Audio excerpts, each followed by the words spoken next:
Artextric. Send stars to show your support. Siri_bot. Siri_bot has joined Cerebolove. Stream elements. Artextric is now live. Streaming art. Draw with me. ANIMEART studies anime girls and anime WAIFUS 51 number. How to draw number. Anime girls number. ANIMEART. Botrix. Botrix has correctly joined the channel. Nightbot. Be a support hero today. By using commands like /donation and /cash app.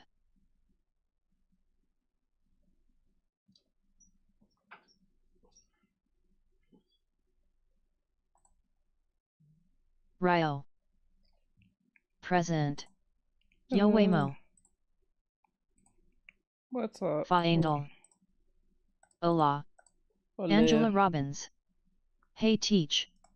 I've never seen you on this late. Yeah, we're gonna be doing a quick reactions. Let me see, what is this? What is this? Draw at me.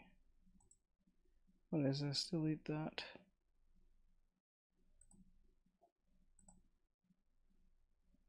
Doing a quick reactions. Okay, schedule. Let me do this over again real quick. Oh, that's where I went wrong. Okay. Okay, I see where I went wrong. Okay, let me see. It's the last second attempt. We want to do some reactions real quick. Kind of important to do them. A lot of videos are coming out. Some are gonna be old, some are gonna be new. Yeah, let's see. That should work. Got it. All right, we got it to work.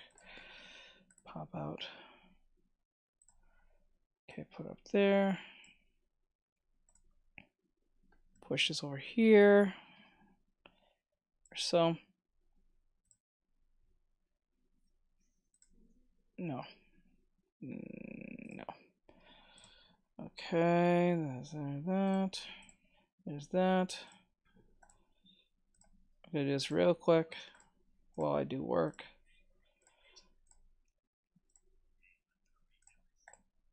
Okay.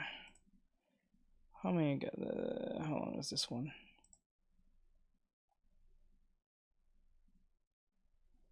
Sounds good.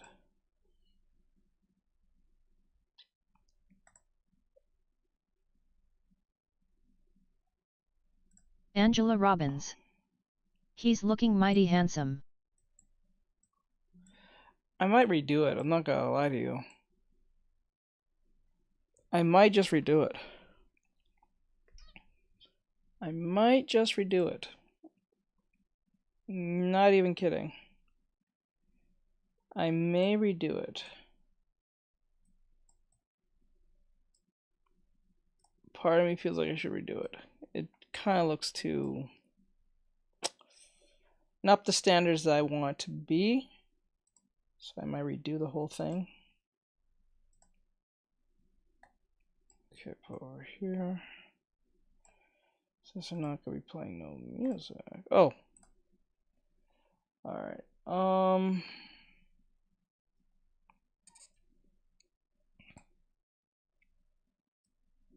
Like that.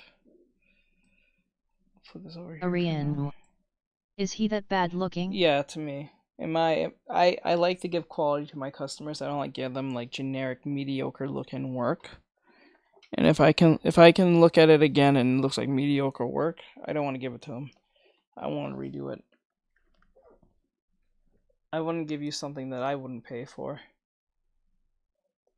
That's just me, but just mediocre work at that point. Okay. Yeah, I might redo it. Okay, high chance of Ariane. That's nice of you, Teach. Yeah, Thanks. that's what I do. Okay, so for those of you who are here, Hello everyone, my name is Artexrtic. For those who don't know, I am an anime artist, also character designer and training, and also an art teacher, online art teacher. We're gonna be doing some reactions real quick, so I might as well get over here and jump over here if you want. I'm gonna redo this drawing. Oops. I'm gonna redo this. Really? Fucking stupid. Okay, let me see. Oh my god, it's corn. Hey, thank you. Thank you, Felix. Didn't see that coming. Alright, so I'm gonna redo the drawing here. I wanna see if I can do a better job at it. Let me see. Because at first he was giving me such a hard time when I was doing it, but I'm understanding how to draw Gojo a little bit more better. Yeah, I think that would be best. Okay. So thank you for the GG. I do appreciate it very much. So, alright. So, let's get this party started.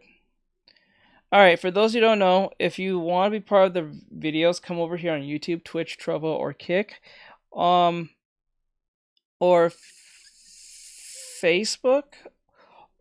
Or even Twitter. We're on Twitter as well. So if Twitter's your thing, you can go over here too. You can watch it from Twitter. We're going to do reactions of what's going on. So here on Clownfish TV, for those who don't know, who those are a Mama Pop channel who talks about pop culture stuff that's going on in the entertainment sphere. So Clownfish TV on YouTube says DC Comics triggers an AI art witch hunt. So apparently there's something going on in the online sphere, pretty much Twitter, I'm pretty sure, is they're going after people who are doing AI artwork and passing it off as if it is true artwork, like it was made by a human. Apparently that's not the case. So let's see what they're going to say. So if you want to hear what they have to say, come over here on Twitch, YouTube, or Twitter. You won't be able to hear on TikTok because TikTok's a pansy and don't like to hear anything controversial in the slightest. So if you want to, jump over here. Says I see. So it's on. If you don't know where to find it, link in bio. If you want to watch the video with us, and we'll be giving our 2 cents. This video will be on YouTube. So if you want to give your 2 cents on the subject, we will do that. All right, let's do it. Oh, I forgot. Says all right.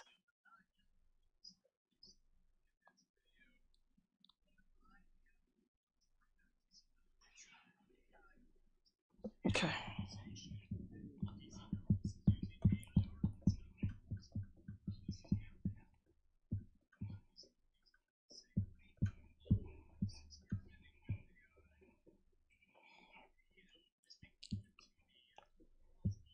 Okay.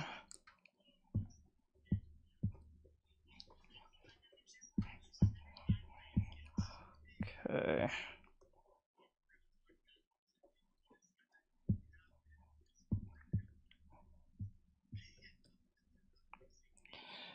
Well, it's gonna like, but this is what's gonna happen in the if you're gonna go for school for art. What they're gonna have to do is you having digital art won't be good enough. Says they are really fascinated with that stuff, aren't they? Yeah, I don't know why. No, it's really it's 2 things that's happening. So it's untalented people who don't have the time or don't want to put in the time into art and pass off of their own. They're worse than tracers because with people who trace, at least they're putting at least somewhat a form of effort of doing whatever the hell they're doing, right? But like with something with AI art, you can just literally write a prompt and call yourself an artist. That doesn't make any sense. That's like saying because I read, I gave the robot a bunch of ingredients to make pizza. Does that make me a chef? No, you're just an assistant, if anything, or accomplice. But you're no close to a chef. You know what I'm saying? Like if you have a robot that makes the food, are you the chef? No. It's worse than laziness if we're going to be blunt about yes, it. It is extremely lazy. It's beyond lazy. It's the definition of being slothful. Like it is what it is. And then when people try to pass it off as their work, then that's the issue right there. So yeah, I don't think AI art is real art. It's a ends to a means, if anything, but it is not real art. It's not made by the human hand. There is no creativity behind it. There's no passion behind it. There's nothing. You can call it art if you like. Go ahead, because it looks pretty to you. For those who don't have time to imagine a fleet of armored military ZP howling down your street with screaming V8 engines. That's terrible. Hey, Bri. Bro, we're doing reactions right now, bro, so you can jump over here on Twitch if you like, or YouTube, whatever you prefer. YouTube, Twitch, Kick. It's computer generated, but that's about it. Yeah. TBH, I call AI art fake art, and for good reason. Yeah, it's fake art for good reason. So, yeah, I don't consider yourself the artist when the robot did all the work anyway. And it's not even doing work. It literally just copies whatever it can just make up. So it's not like it has to put in the work to do it. It just instantly knows. It's like saying, are you smart because you use a calculator, or are you smart did you use your brain? You know what I'm saying? Now, there's some things that you can't do as a human mind. You can't just remember certain numbers and stuff for a very long time, or a string of numbers. That's fine. But when it comes to like basic math, like 2 + 2 or 5 × 6 or something like that, you should at least know how to do that. Robot equals false work. Exactly. That's Samurai. technically what it is. Yo. So that's ultimately the callus of this. So yeah, I don't think it's right for AI art to even be called art. It's just not art.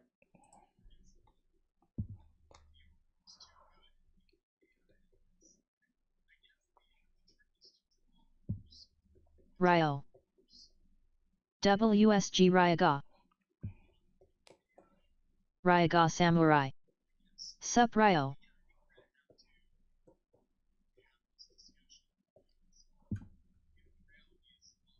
Ariane. I watched a video of how it's generated. You have to be very specific to get a decent AI generated image. If you want my honest opinion, it's just a modified version of a computer. And they claim our stuff has advanced. In honesty, I feel like it's gone backwards more than it has forwards. Ryo. It's gone backwards because it eliminates the human element, right? But it goes forwards because it saves time, right? That's ultimately what this is. It's all about literal time. I don't even think it's about quality. So, like, let's use an example. So the person who made Hello Kitty was an old lady. I forgot her name, but she made Hello Kitty, right? And she said the reason why she made for her own reasons, but ultimately she kept it simplistic for a good reason. It makes it easier to like animate, easier to draw. It's literally like 4 or 5 shapes and that's it. With the Hello Kitty character, right? How much time does it save? What's its percentage of time it saves? Well, a few seconds to a few minutes. It's not hours. It's not like you're baking an oven. It's like literally like when you type in a prompt, you can say Mickey Mouse wearing a cowboy hat. And then once you write that, it gives you like 4 different pictures on good. It gives you 4 different pictures like on of the prompt you wrote, so they know what Mickey Mouse looks like because it's an icon. So you get like 4 different versions, like a very hyper realistic version of Mickey, somewhere more cartoony looking version, and Steamboat Willie probably will if you get real specific on it. But like 9 times out of 10, they're just gonna go with the most defaulted looking, most advanced looking, or the most updated looking version of Mickey, right? So whatever the prompt is. That's the problem, because like once you write that in, it becomes kind of, I don't want to say the word permanent, but fair point. It's a TBH, few I don't know seconds what to a minute. about the AI. I think it's good, but also bad, to be completely blunt. It's good because it saves so much time and effort to get just one thing done, depending on how high quality you want it to be. But it's bad because it takes away the human element, and also it puts people out of a job, depending on what it is. But this is the funny thing about how corporateness has gotten us brainwashed, because I don't think because Cartoon Network or Nickelodeon won't hire artists anymore, therefore there's a problem. There's 2 things that they don't realize, because even if they were to make an animated show or something, the AI is not going to have that human part like a Pixar. It can't make a Pixar video or movie that has that heart, not the bad ones. I'm talking about like the Toy Stories, the Incredibles. It won't have that human relatable element to it. It'll just conjure up a story with familiar looking designs from Pixar and just make up a character or make up a story in the most fastest, most accurate way possible. It's not going to make it seem like it. The one thing a computer can't do is replicate human emotion. It can replicate a human based on looks, but it cannot replicate the human emotion. That's one thing it lacks, no matter how much you can put the numbers in. I'm saying. What are you doing? We're doing a reaction. If you want to be part of the reaction, come over here on YouTube, Twitch, Trovo, Kick, and all that great stuff. We're having a discussion about the AI art problem that is we're talking about discussing on YouTube.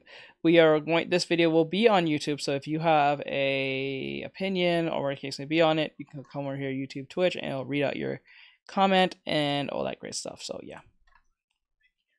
Good sketch. Looks awesome so far. It looks alright. I wouldn't say the best, but it's alright. Thank you. I wonder if an AI could scan a human brain and study the way it works. That would be pretty incredible. That would be pretty incredible.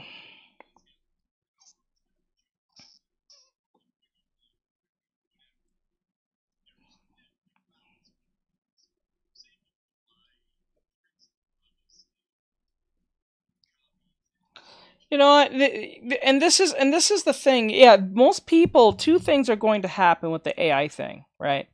There's gonna be people who care that it's AI art, and there's people who's not gonna care from a person or AI art, right? So with that part of the human element still stays, because it's like saying, okay, knitting is out of date. No one knits. No one you personally know knits, but knitting still exists. Says it'd be funny if you were drawing what AI looked like in human form while talking and watching about AI. That's funny. That's funny. People sit there and think, oh, no one knits. Everyone uses the machine. Well, two things. Most people can't afford a machine or advance one, or people don't have time to do, or people like to put in the time into their craft because that keeps them in that therapeutic stuff. So like when I'm doing artwork, it puts me in a therapeutic state where I'm doing artwork, I'm thinking, and I'm not really thinking, I'm more like reacting to whatever I'm doing and then making whatever decisions from that point on. Right? So like that's kind of like what people do. Like people still knit. People still do that to this day, even though there's machines that really exist that can do that for you. So like, just be clear, just because the AI art exists doesn't mean people are just going to stop doing artwork. Maybe there will be not as much artists because they may get discouraged and they may use that as their example, their excuse not to pursue their artist career or their art abilities, or a case may be. That might be their reason, and it might be a legit reason, or in a strange way it may not. But then again, nothing's ever truly eliminated. It's just not as in demand as it used to be. That's what it is, depending on what technology exists. Now, I know a lot of people are going to sit there and be like, oh, they're going to take my job. Well, when you think about it, most of these corporate people are not even all that creative in the first place. That's why they hired you in the first place, right? Now, they just put in a prompt and get what they want. You're going to get a soulless thing that doesn't really have a lot, because now people know what AI art looks like, right? You can kind of tell when you look at something, like it kind of looks like AI art, and still can't figure out how to do hands somehow. To a certain extent, the hands still kind of, even when they're doing those video AI art prompt things, the fingers still are amalgamated like no one's business, right? It is what it is. So I don't think that's something that people should worry about too much, because AI art, depending on what is generated, gives me the creeps. There are some very funny but extremely creepy AI art videos that's out there. You can type it in on YouTube. You get some nightmarish stuff that is really funny. I think the majority of them are really, really, really funny because they don't feel real at all, but they feel real at the same time. It's this uncanny valley thing that it does, right? But But I don't think you guys should worry about AI art like that, because no matter how much it may be advanced, there's gotta be people who just want that human element that's in it, right? Like, for instance, we can literally go to like a sword making factory. I'm pretty sure that exists, right? But there's still people who handcraft Raiga their Samurai. swords, right? The dude fighting an alligator. Or yeah, the black guy fighting the alligator thing, right? That's funny. That's funny as hell. You know, it walks on the uncanny valley, but it also walks on the like. There's ones of Steve Harvey being chased by demons. It almost looks kind of convincing, but you can kind of tell it's not Steve Harvey. It's like, okay, you know what AI art's gonna be? AI art is gonna be like video games, right? It doesn't matter how realistic it looks. You can kind of tell it's not real, right? Right, like let's use that. I don't know if anyone's seen that video of those puppies. Like it was a video of a dude who dressed like a pup or a dog in the park, and the dog costume looks pretty convincing if he was on all fours, right? But whenever he came across other dogs, the dogs instantly felt some form of uncanny valley, like something was not right with the costume or something is not right with the dog that they was dealing with. Because there was that sixth sense that something was not right with the costume that was trying to present itself as a dog. You know what I'm saying?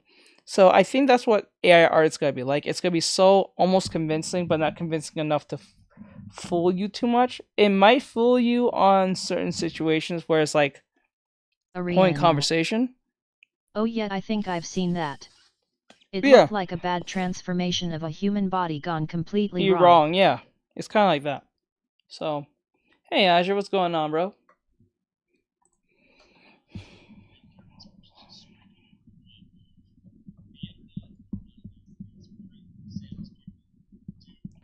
And what's funny about this whole AI thing? This actually bites more companies in the butt when you think, because the reason why is because since AI art can't not be copyrighted, you can use the AI art for any purpose. They can't come after you because it's not considered real art. So it would be really stupid on their behalf to actually get rid of their artists. Right? It would be really dumb on their behalf. You can't claim AI art as yours because it's not like, especially generated ones. You can't claim it as yours. Arian. I cannot believe some people would even want to look like an animal, let alone go through the amount of surgeries. Ask them furries. Wish they'd learn those actions are irreversible. Oh, humans. We tend to walk down the line of stupid and amazing.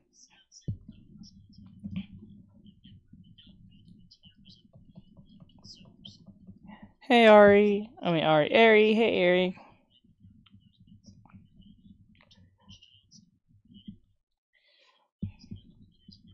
Says hi, what's up?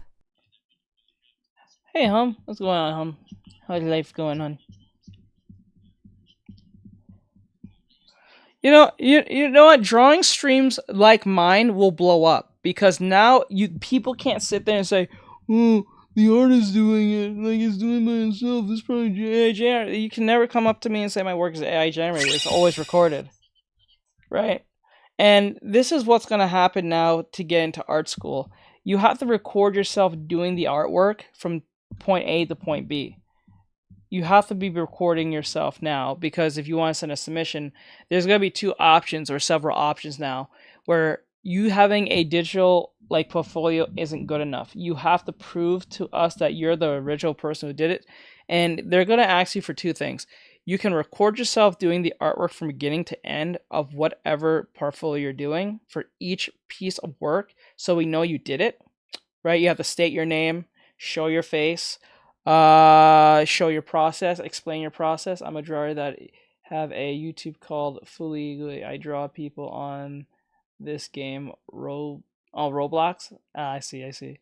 But like, you're gonna have to state your name, state your age, where you're from, this down the third, like a submission, like a literal, like if you're auditioning for X, Y, and Z, right? You have to state all this stuff so they know it's you, and then you have to record yourself doing it, and you can't And what they're going to ask you to do is, if you're going to do this and send this to us, you cannot show yourself not doing it, or you can't walk away and not do it, because we need proof that you can do it, and explain your process so we know you're not full of crap or something.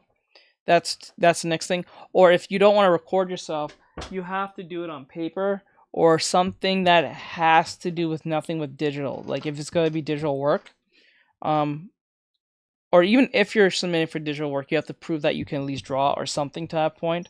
That's what's going to happen. It's going to bring back doing pencil, paper, painting, all that stuff. You have to submit these things to your, you can't put it on a flash drive and send it to your, I want to say employer, but to your school or an employer, maybe. You have to prove that you're legit. That's what's going to happen now. You can't just send a digital whatever and say that's you and X, Y, and Z, and they'll just go with it because there's no other or whatever website. They have to see, because it's going to get to a point where people can't tell the difference between AI art right now. Some people can't still, and that's fine because a lot of people are not out here studying AI art, but it's going to happen, right? So that's something, or that's a reality that most artists will just have to deal with and realize and have to live with.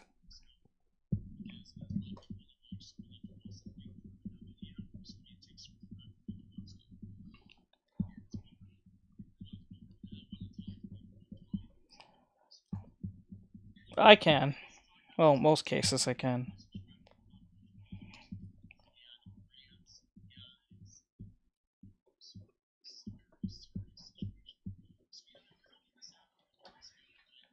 What are you drawing right now? I'm redoing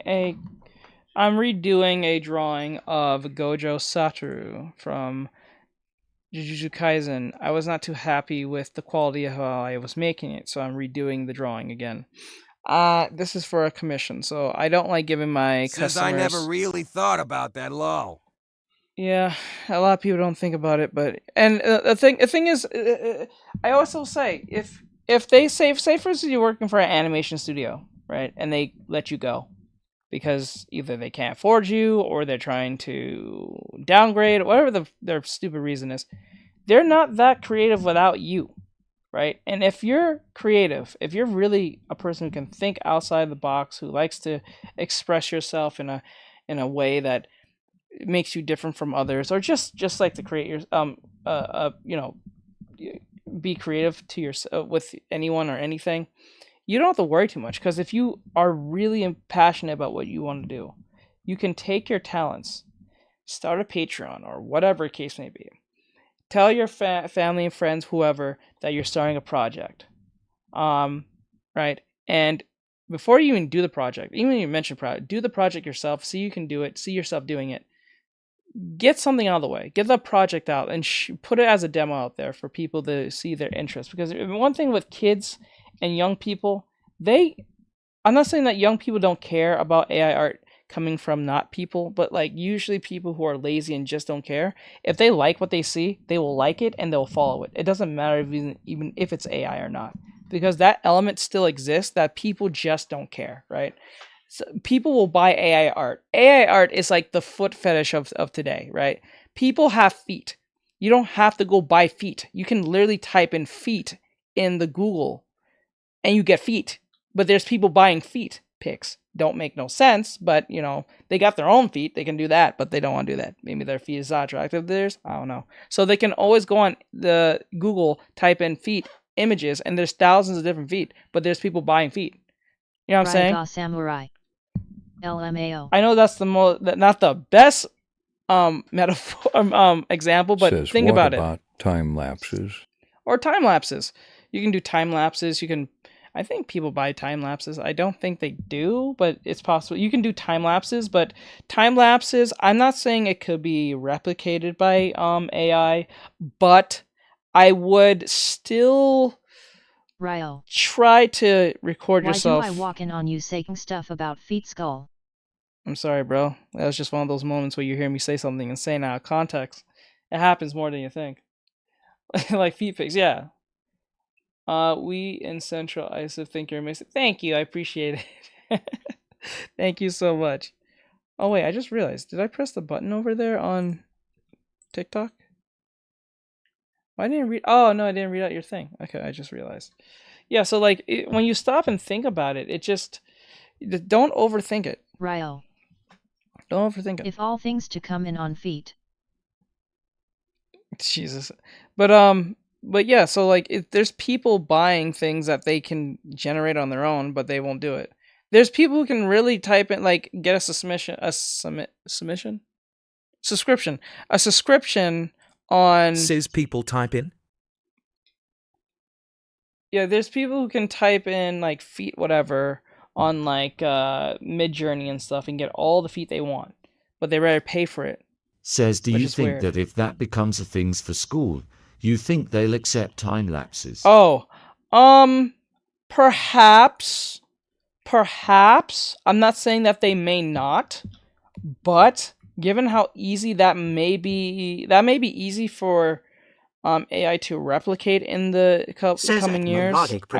I wouldn't put it behind them if AI can actually replicate that, because it's not like it's just literally taking a drawing and just making it really fast and stuff like that. So like I wouldn't put it behind AI if it's capable of doing that in a couple of years, maybe even now for all I know. But if you're going to go to art school, I suggest just record yourself. And not only that, you don't have to even record yourself like that. You can send them your YouTube channel showing that you're doing it. So it's not like you're, well, you're not BSing it because you're sitting there for hours drawing it. It'll be kind of stupid on their behalf and saying, well, no, this is AI generated. You sit there for 6 hours drawing this. If schools do start doing that, I'll feel too nervous recording myself. No, people do it all the time. You can literally take, okay, I don't think they'll actually have to ask you for your physical face there or anything like that, but they're expecting you to like point A, point B type stuff. Melodic Productions.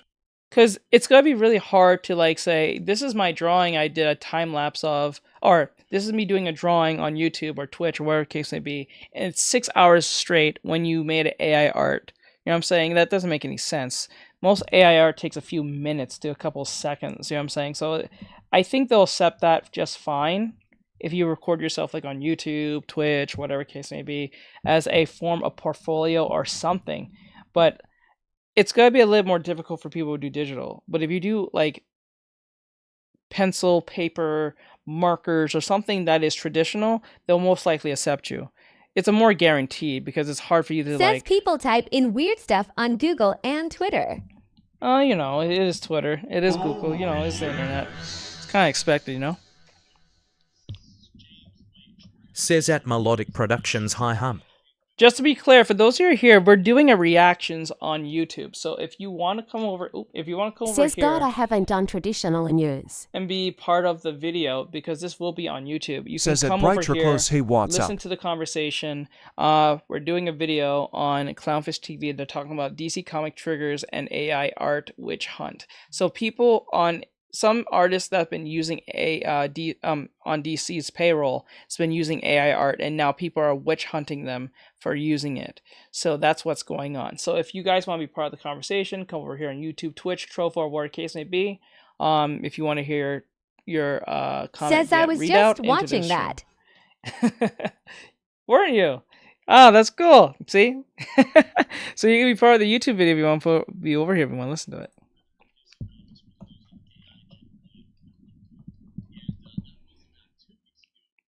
If I'm silent, that means that we're literally listening to the YouTube video.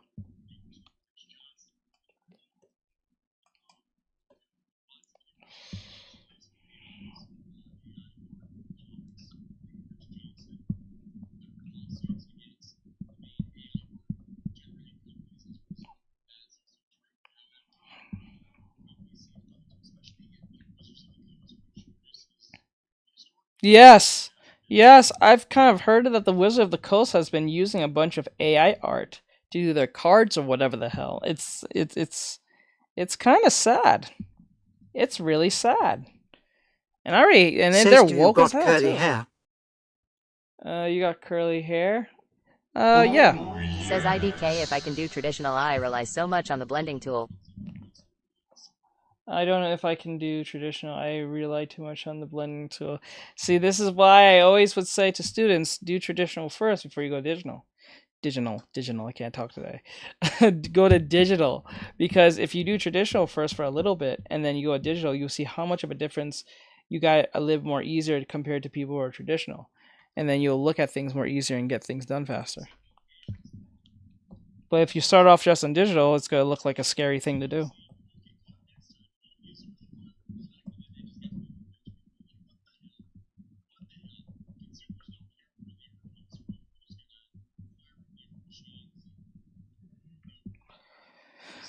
Wow, that's sad. Says I did use to do traditional, but then I turned to digital and got addicted to the blending tool. Ah, I see. I see.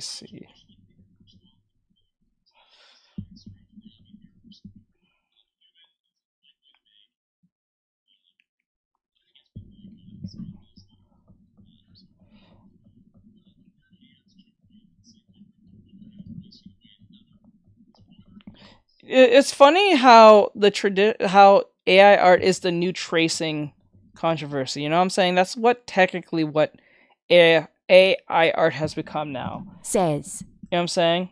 It's kind of funny how it's like I'd rather you just trace than actually do the AI art now, because you have to put the effort to go do that tracing nonsense now.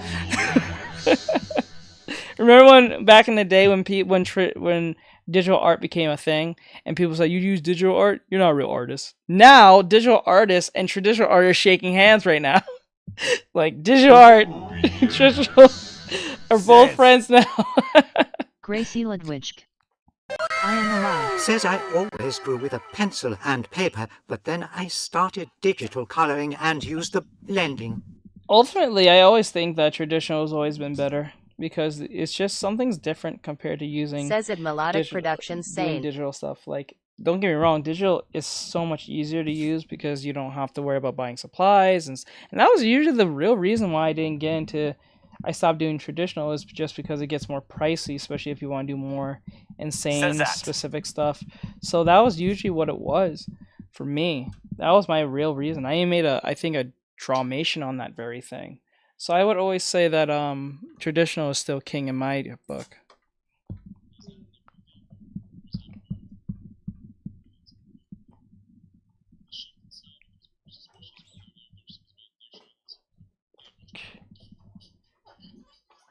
Okay. Says I was always addicted to buying sketchbooks. Let me see. Says I just add dark spots and rub it. Dark spots.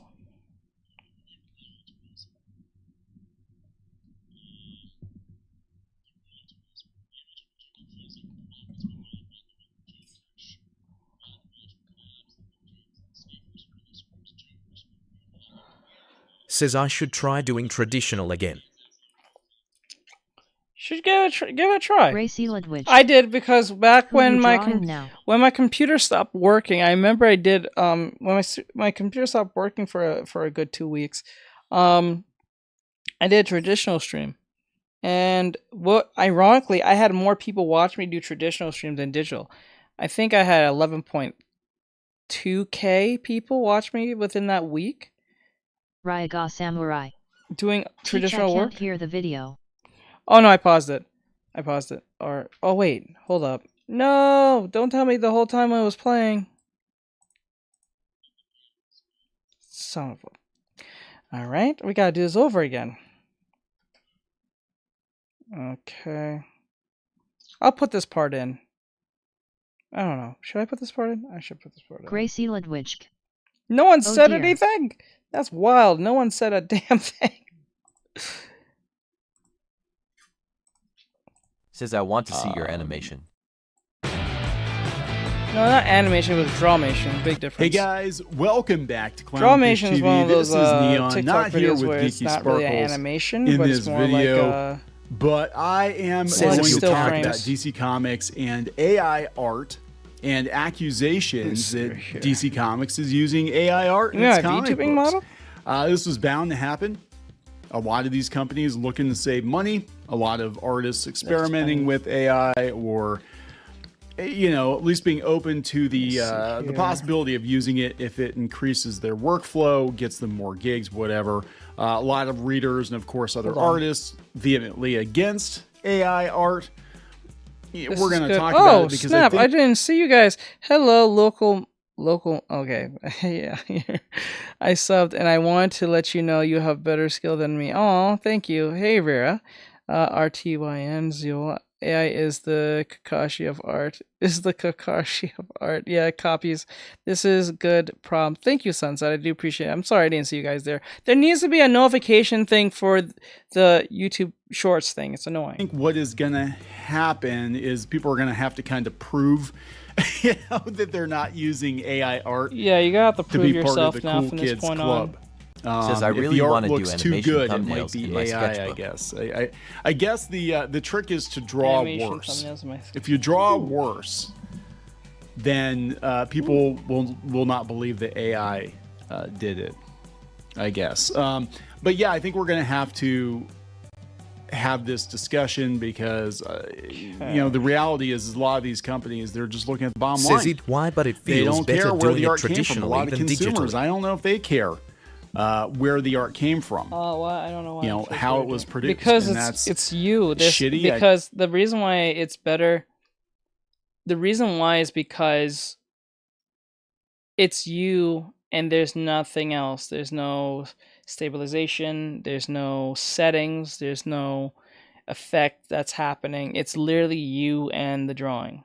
That's why it feels kind of like a nature thing. It's like when you walk on grass with your feet compared to wear with your shoes. I know for a lot of artists to hear that, but you know, the or average walk on consumer sand. Let's goes say sand. It's like when you walk on sand with your feet compared when you're on like slippers or whatever. The store, and they pick up a comic book and it's got a cool cover. It's got the Joker on it, or Harley Quinn on it, or Batman, whatever.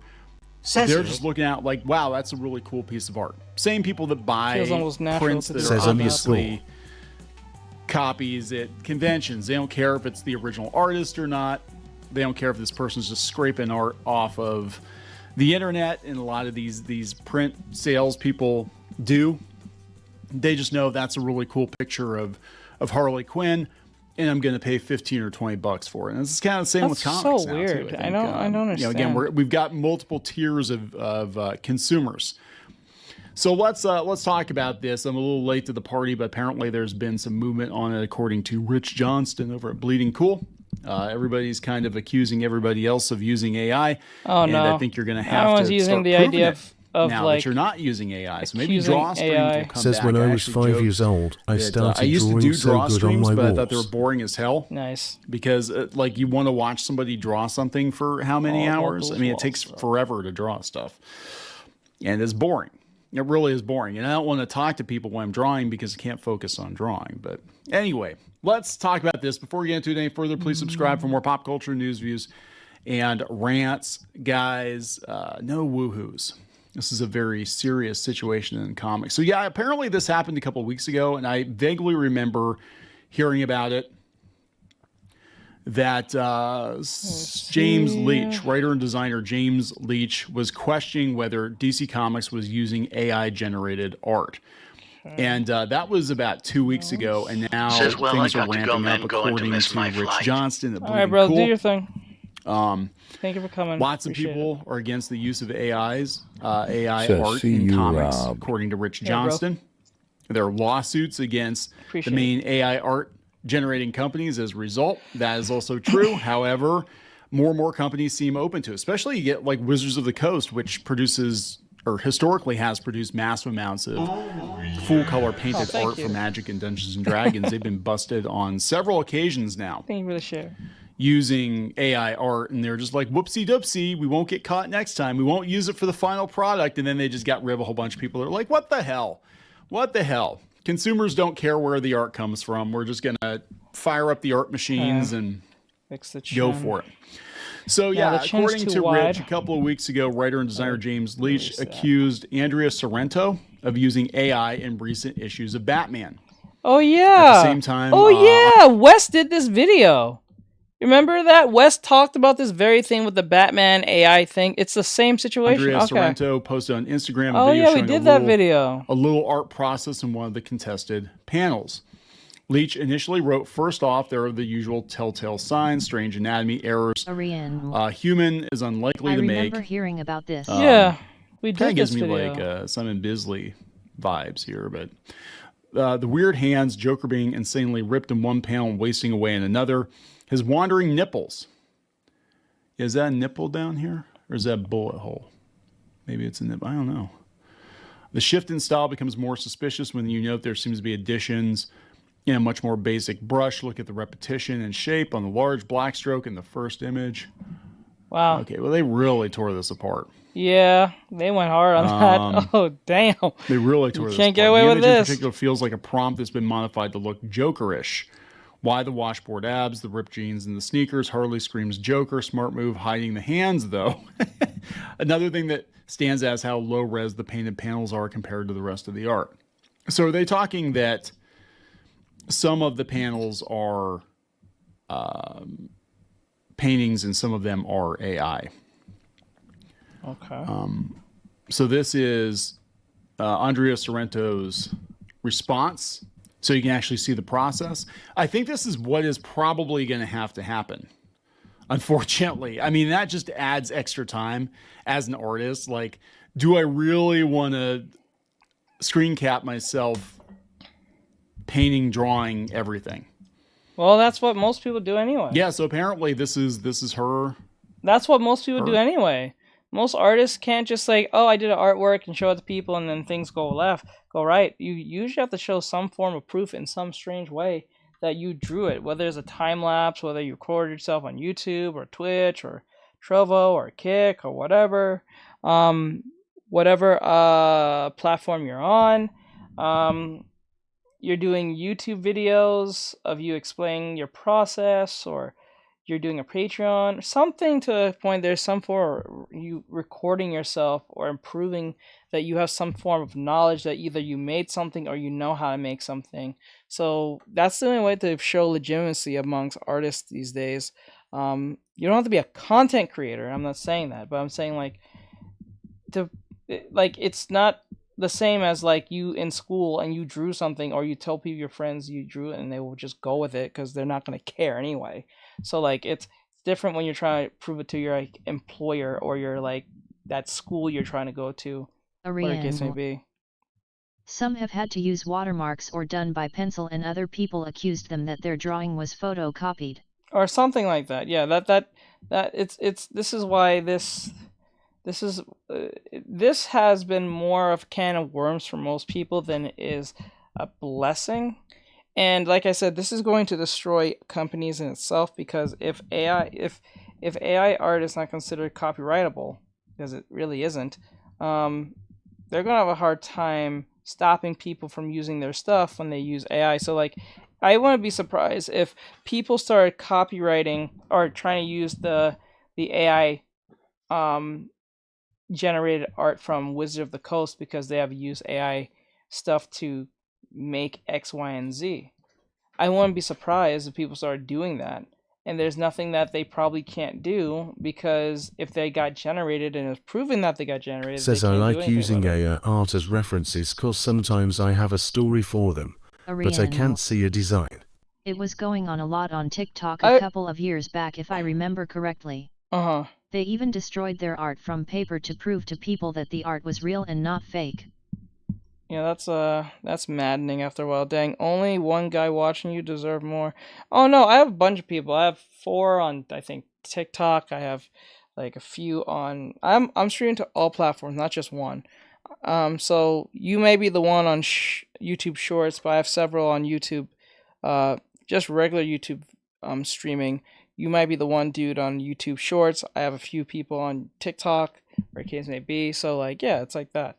So like, I don't mind. I have some people on Trovo, Kick. It's a mix of things, and they stay where they want to be. So just to answer your response over there, Loss. Saw your comment there. Him, her, doing this illustration. So, I mean, AI is not going to show you the process. AI is going to just give you the completed work. In response to these tweets gaining prominence on social media, James also looked at another panel. Here's a good example. Seemingly carefully painted art being modified in pretty rudimentary fashion, presumably because it didn't fit the intended purpose. Sharp outlines around the cut and paste hair in comparison to the brush strokes around it, the repeated elements. Twitter posted, or I'm sorry, Twitter poster, investigating people, who I cannot pronounce that name, I'm sorry, also posted their own experiments with AI software and got very similar results to the published panels. As soon as I saw those panels, it reeked of AI. Wow! So people went to the AI. I don't know if the same software they used or website or whatever. They typed in the same exact thing and got very similar results. Damn. Test, and this is what Bing generated. It looks way too similar to his results. Oh, that's crazy. I mean, that's crazy. I don't know.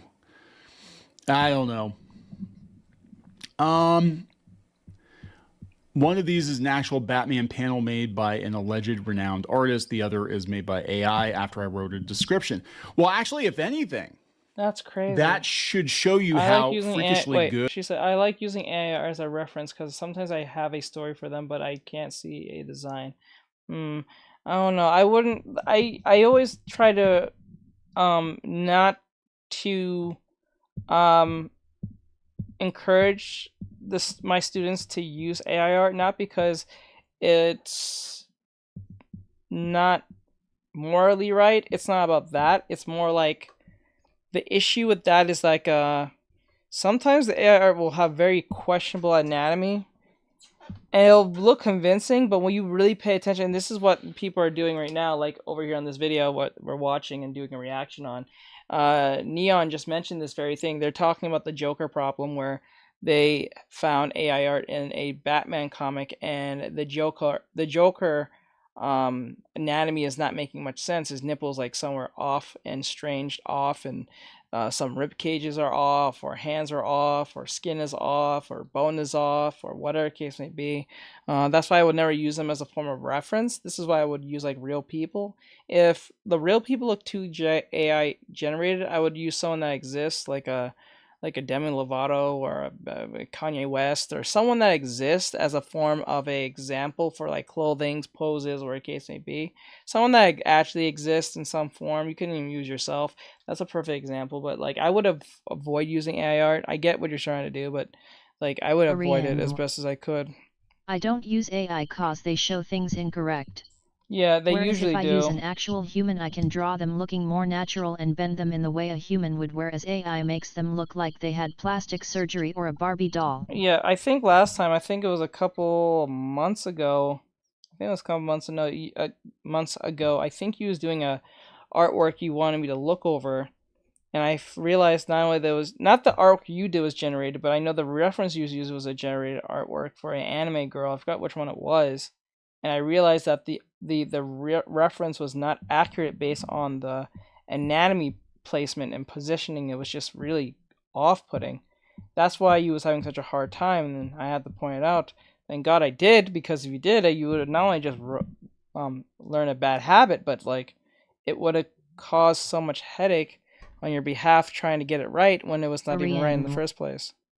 There are only a few AI that look somewhat human-like and somewhat AI generated. Yeah, but it's usually the smallest details that usually get you. Good AI is getting that it's very hard to tell.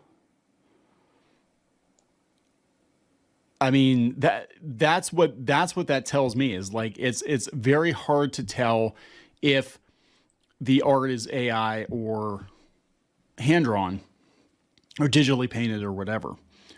And that is a cause for concern. You know, I think for artists, because it's like, well, wait a second. If the end result is damn near identical, then what is stopping these companies from replacing us? And that's a good question. Leach added, as this reached a wide audience, I didn't voice this kind of suspicion lightly. I know it's a big deal. Yeah, you're accusing somebody else of faking it. Yeah, you know, pretty much plagiarized. I know people have been wrongly accused before. That has actually happened. That's why I spent time researching after someone raised the possibility and poured. You know what's the problem with this whole AI thing? It doesn't stop with the whole like internet thing.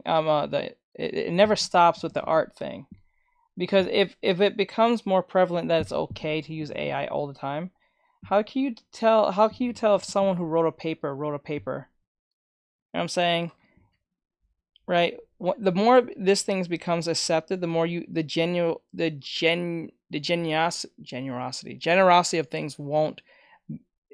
It will make it more expensive, but yet more problematic to identify. 3 issues separately. Some of these points could be dismissed. It's the fact that all different telltale signs stack up together with modifications that suggest the artist did not create the base artwork, with multiple artists also facing AI allegations recently. It's clear comics companies need to have a checking process in place if they want to make a stand for actual artists. That's a big if. Again, I think that AI being integrated into comic book production is a given. I think that it's going to mean more to some readers, some collectors, and definitely more artists.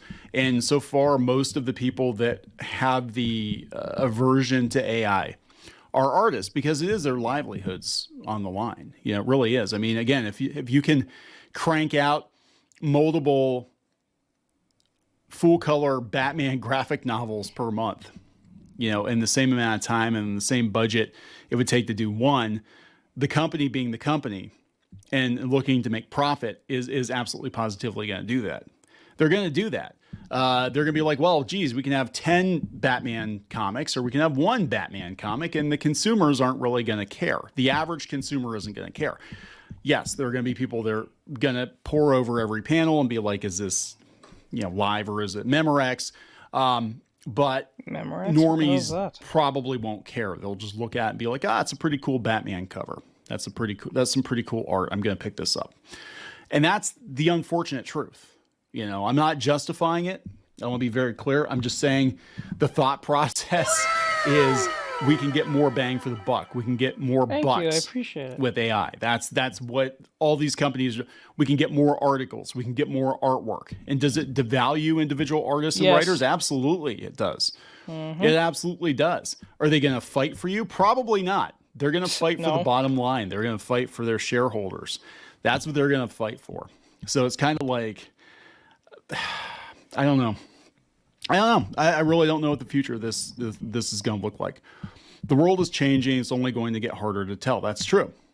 Spokesperson told DC Comics in Indy 100, which is this publication right here, Harry Fletcher did an article on it, that they have long-standing policies in place that all artwork must be the artist's original art.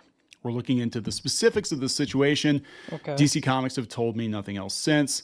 This is not an isolated concern.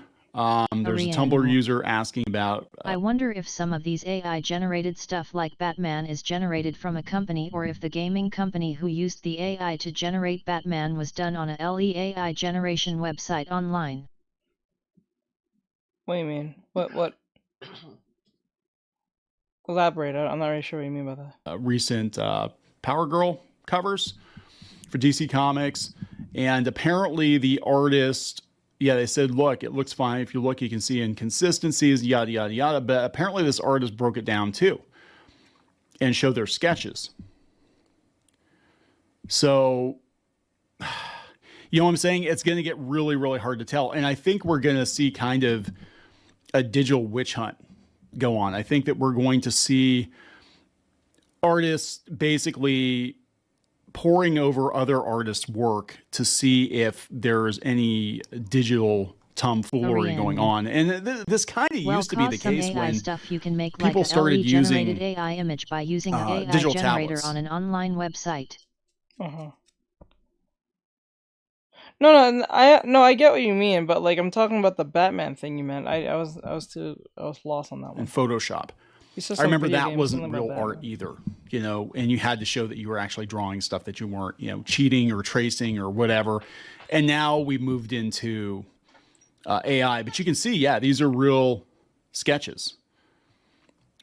So this artist did not use AI, but people are going to assume it is AI if there's anything weird about it, even if the artist made a mistake or didn't draw something right or it looks too good. Jordan Jabroni posted his own observations that DC Comics and Dorling Kindersley are using AI. Be a support hero today. I think the only thing that most will resolve most /donation and /cash app will resolve most artists now. They just have to record themselves doing the work. That's the only way to just like kind of justify that you drew it to most people. That's just literally the sad sack of this. You can't just like do an artwork like that these days and just like post it and people will just run with it and say, oh, that's great artwork, I like it, yeah, I really like your stuff, blah, blah, blah. You have to prove that you did it. So 9 times out of 10 you may have to just like record yourself 90% of the time drawing everything at that point to justify whatever artwork, whether it's a fan art or something original, so people can't accuse you, because these Twitter people, they have nothing better to do. But then again, you know, Elon Musk's thing about charging you for tweeting, so these people won't have time to witch hunt you at all because they'll be too broke to be on Twitter. So like it kind of like evens out from that point conveniently. You can't like witch hunt people after a while. Like it's gonna get to a point where we're gonna make people like pay to tweet. That will happen eventually, more sooner than you think. But like it's funny now because like at the height of like where we are with technology, it's gonna get to a point where you can't even afford the technology that that makes life easy, because you have to pay for that thing to make life easy. So like if you're like and the funniest thing about the AI thing, it might turn to Netflix, right? Everything instant, because if they're gonna pay you to tweet, you don't think they're gonna charge you to get a Batman, like do a like AI art? Like it's $5 a month or $3 a month, or I think the highest is 10, right? That's gonna get to like $40, $50, $60 a month. You better just get a real dude. They'll usually like do it for cheaper too, like especially if you're not a known artist. Like you'd be surprised how some people will sell their souls to like do like a 6-hour drawing for like $30. You'd be really surprised on how desperate things get. You gotta get some clients, right? So you're better off just paying someone on Fiverr, right? They're not gonna like. Maybe they like the great thing is that I think most artists will undermine the AI art, right? Because it's gonna get expensive. It's gonna turn to Netflix. Remember when Netflix first started and they said this is gonna be the new way to watch movies? It's only $3 a month, and I get all these movies for $3 a month. That was the thing, right? Now everyone's, hey, I hate Netflix. They don't have the movies and it's too expensive, and like it was $3 a month when it first came around. Remember that? It was like $3.50 something. I could see them using AI for some cartoons, but not all of them, TBH. No, because like that. See, that's the thing. Like I said, it's gonna get expensive. They're gonna let you like especially for the normie, right? They're not gonna let you make anything. Like that's the funniest part, right? So like in I don't know if most of you know, but like I'm pretty sure majority of you know, if you're on Twitter, right? If you want a certain like if you want the gold, what do you call it? The badge, the blue badge, the check mark, you have to pay a certain like monthly fee for it, right? But if you're a business, you have to pay for the golden one, you have to pay like a certain amount, right? And you get perks for being a business, right? So what's going to happen is that if AI art becomes extremely popular to the point that people are just using it, it's going to get expensive. They're just going to make it expensive, not because they can't do it or it's hard for them to keep production up. It's just gonna be like, well, you guys are addicted to this thing, and since you're too addicted and you don't have the time and talent to do it, instead of just draw your own damn stuff, we're just gonna charge you more for the wazoo because we can, not because we're being ethical. Remember, these people wasn't ethical in the first place. If they were, they wouldn't even do this, right? But because they want to make a profit off you, and you want to use the AI art for your YouTube channel, or case may be, it becomes like a weird parasitic like relationship with each other, because now you're like, I don't have an artist, I don't have time to pay an artist, and I don't want to work with other people, so I have to pay this service to make the art that I want, but they're just as expensive as the non-expensive artists now. It's going to put artists back on the map in a strange way, if you think of it in that sense. Because it's not going to stay at like $5 or $10 a month. You honestly believe that this AI thing that people are just easy for people to just get their hands on is going to stay that way? No, bro. You're a gerbil. You're literally a gerbil in the maze. That's what it is. You're a testing subject.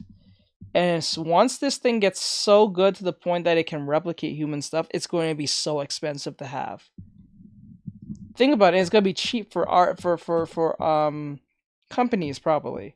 For you to get a better price, you have to be a company, right? So that's what's going to happen. Same thing like the Twitter badge and stuff like that. Like, it is what it is. That's what's going to happen. It's not going to stay at $10 a month.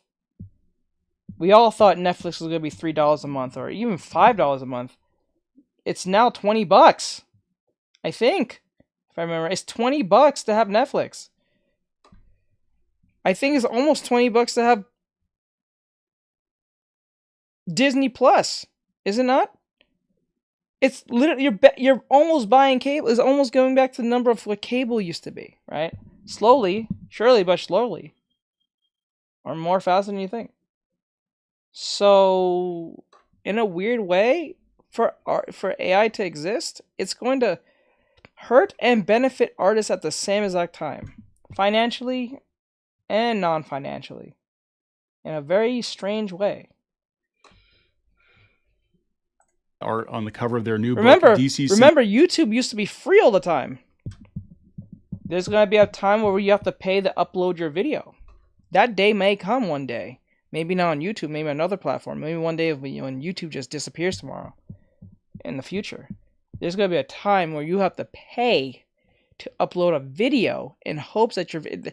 In a strange and sickening way, that's going to make people more creative, because what that's going to do is be like, okay, I have to pay a certain monthly fee to upload my video, right?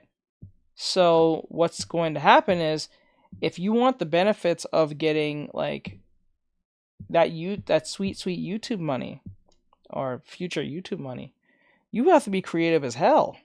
Because if you're not creative and you just post up a stupid video, remember, there's a lot of kids just posting.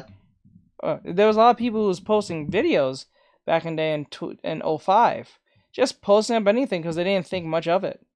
Now, in the future now, in 2020 something, or a lot further down, we may have to actually pay for your YouTube uploads. And if that happens, you better make a good YouTube video to justify that whatever price you're paying for. Because that one day, that price is not going to be $3 a month to upload your video. It's going to be $10 a month. That's how it starts. It starts very free. Then eventually says, oh, we have this feature where it's plus, you know what I'm saying? And then it's like $3 to $5 a month if you want extra features as a creator. And then next thing you know, those extra features become the standard, and then you paying for the free is going to be gone. That's how it works. That's how all they work. So when you see like a new streaming service saying, oh, these new free shows for free, that's only for a time, for a couple of months to a year, maybe, if they have the money to handle it. And then when they got you guys hooked on a show, that's when they're going to start making you pay. Cinematic universe, a celebration of DC at the movies, probably. But these are actually representations of production stills from different DC movies. Yeah, that's that's pretty fakey. Well, they're using AI detectors, and this is interesting because AI detectors are not 100% accurate, and I think Rich actually does bring this up in the article. Yeah, because that's kind of funny. I always thought that is the AI detector actually good at AI detecting? I should do a video on that. I should do a video on if the AI detector is legit. Roses are roses, baby. That would be really funny. Roses on roses. Roses are roses, baby. Thank you, bro. I appreciate it. Roses are roses, baby. I should do that one day. See the AI detector. Roses are roses, baby. Like, I take my own artwork that roses I drew roses, and then just put it through the AI detector to see if it even reads it right. Roses are roses, baby. It'd be funny if it says AI. That'd be so funny. Baby. It'll prove to you how much this is a joke. Roses, baby. Then that means the idea of genuineness is just out. It's more out the window than you think. You know, different AI detectors work differently. Raiga Samurai. And, LOL. you know, this one, AI probability 0.5, AI probability 42, but we saw the original sketches. Basically, nobody knows what right now. Yeah, and I agree. You should. I should do a video on that. I'm dead serious. I might do a video on that. I'm so tempted to do that. I agree do a video on that nobody really knows who's using it. I mean, some of it's obvious, but again, my takeaway from this is just how good AI has gotten in such a short period of time that it is hard to tell. There should be no question, you know, and it could be even that artists are, you know, pulling AI assets or elements into their art. The entire piece isn't generated via AI. I wouldn't bother. And I think at that point it's fair to say, well, this is a, you know, piece of digital art, and how it was actually put together, you know, might be a combination of like, hey, the foreground characters. I've seen some artwork. Right. Like this is a good example. You're gonna see hybrid art. I appreciate the roses. Thank you. This is traditional art, the characters with AI art in the background. And I think we're going to see more of this kind of thing where a lot of the tedious stuff, like backgrounds and cityscapes, and, you know, look, even in manga, they do cheat, I guess, for lack of a better term. I mean, if you've ever looked at manga, and it's obvious that they you know, kind of Xeroxed cityscapes. Some older Marvel comics, I know, Tom McFarlane's done it before too. But they would actually do Zipatone, you know, photographs.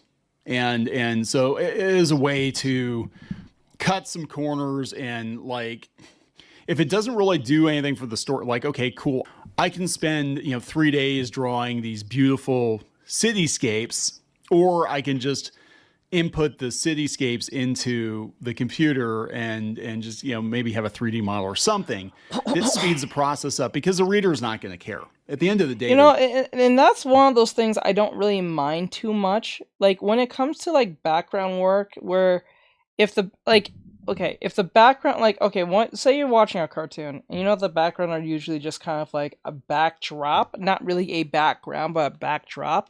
I don't really mind if you use AI for that to a certain extent, especially if you're going to fix it up. Because if it's like a sky in the background, right, and it's like a cartoon, like if you saw that Jimmy Neutron fan-made video, I'm pretty sure everyone's seen it at least one time now from Twitter, YouTube, Twitch, whatever you saw it from. You can look at or Instagram. There's a video. You see the background between Jimmy and like Sheen and Carl.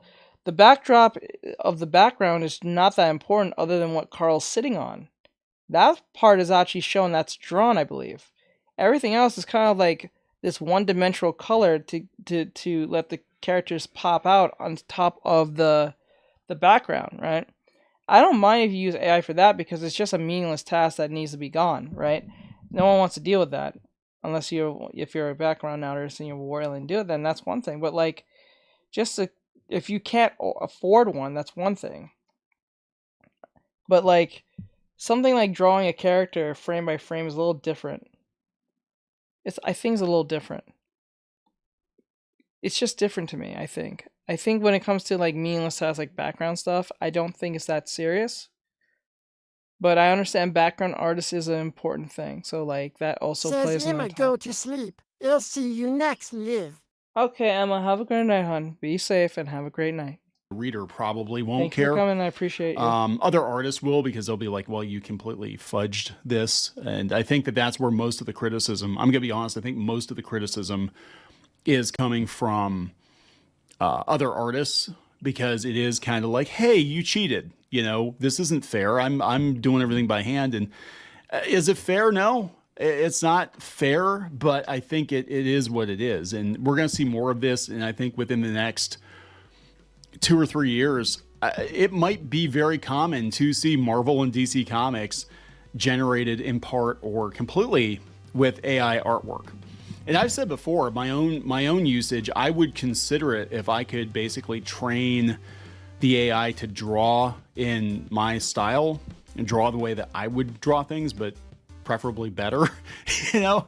And then like, I just use that, and then somehow you're able to lock that to yourself, right? Like an NFT or something that like, this is my trained. Neon, you're walking on a very fine line on that one.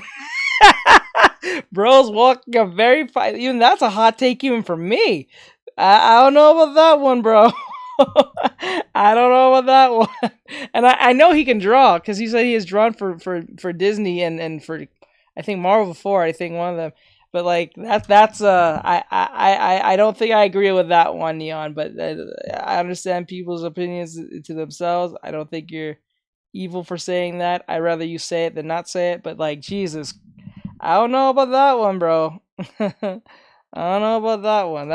That's a hard sell for me. Have the AI like lock into my art style. I don't know about that one, bro. I don't know about that one. So you're because what you're literally saying, you're copywriting an art style, right? In that sense, you're not copywriting, but you're duplicating an art style that is to your own, right? So it's not even like an art style is not an art style anymore. It's just like, now it's just a generated art style now for the robot to use, and God forbid you die, right? To draw in our own art style? Oh heck no. That would take way too long to get the AI to even understand the style. No, I don't think so. It's impossible. I don't think so. I don't think so, because I don't think so, because it is very smart, right? It just needs, what it does, it looks at very similar work, right? So what I'm saying is this, like when the people was trying to figure out if the dude who used the AI to use the Joker piece that he was talking about, people got very similar outcomes to the one that the dude had, right? So if it can lock in onto your art style, is it really yours anymore from that point? Because if anyone can just, because if you die tomorrow, and let's just say some evil company somehow managed to get Congress to like pass a bill where you can use people's art styles unwillingly, then they can take your art style, Ari, and just use it for whatever means, and there's nothing you can do. You can't tell if you drew it or not anymore. He's just like, that's gonna be problematic. It's not in art style anymore. It's not yours. It's theirs now. And if you dare draw anything close to what you draw like in a normal fashion, they can sue you. You see how that's problematic? You just literally banned yourself from drawing, because if you have a specific way of drawing and that can be duplicated and that could be somewhat, copyrighted down the line, you can't draw, because anything you draw is be problematic. Arian. I see it. You see? That's see? very problematic. You see? LOL. You see that? You gotta think. You gotta see like in the far future type. So you gotta see the bigger picture. I don't think it'll be too. Remember, it can do this, and this art thing, this AI thing has only been around for like what, 2 years now, 3 years now, since its inception. It's been like 3 years now. a little before the pandemic, or a little after, I think, before or after, I don't remember, but like it was pretty recent. It can do this. What can it do in 10 years? What can it do in 20 years? What can it do in 40 years, 50, 60, 70 years from now? You know what I'm saying? And remember, we can generate AI a whole video with a human in it, and it looks really convincing. I don't know if you remember seeing that video we did with the Sora video from way back when they were showing off how you can make a video with just a prompt. And we almost got convincing humans on that with a little, you know, uncanny valleyness, but like it's convincing to the non-creative individual, you know. You probably could get people to share your art style, but you'd need like an agreement or statement allowing another artist to use the same art style. I forgot tell what you, they call it. I tell you that as much as that might this is what happens when something like that makes too much sense. That's when it gets perverse fast. When it makes too much sense, that's when it's like, uh-oh. No, they're not gonna go down because it makes too much sense. When it makes too much sense, they don't go down that route. They don't. They do the opposite. AI that draws like this, nobody else can use this specific style or whatever it is, but I don't think that's realistic. I mean, and technically nobody can like own a style anyway, so it's gonna be really interesting. You say that now going forward, guys. I wouldn't put it I'm gonna behind wrap this one up. There it is. DC Comics now also accused of using AI art. Wizards of the Coast accused of using AI art, and this isn't going to end anytime soon. In fact, I think as the comic book industry contracts, we're going to see a lot more accusations like this from artists who are not on board with AI because literally their livelihoods are disappearing, getting snapped. You know, I think we're going to have fewer artists making more books probably with the help of AI. That's what the future is going to look like. You don't have to like it. I'm just saying that's what's probably going to happen. I'm going to wrap it up. Please subscribe. We'll talk later. All right. So that was the whole DC Comic Triggers AI art thing from Clownfish TV. So if you guys enjoy this, like, subscribe, share, follow, and comment, and I'll see you guys next one. Sorry for at the very beginning that you guys didn't hear the first, I think it was 5 to 10 minutes of it. I don't know if I'm going to put that in there, but if I do, then I do. I'm sorry. It was the first 10 minutes. You can skip to it. I even put a thing in it, some type of timestamp. But it was part of the video, but, you know, it happens. So yeah, so with that said, I'll see you guys next one.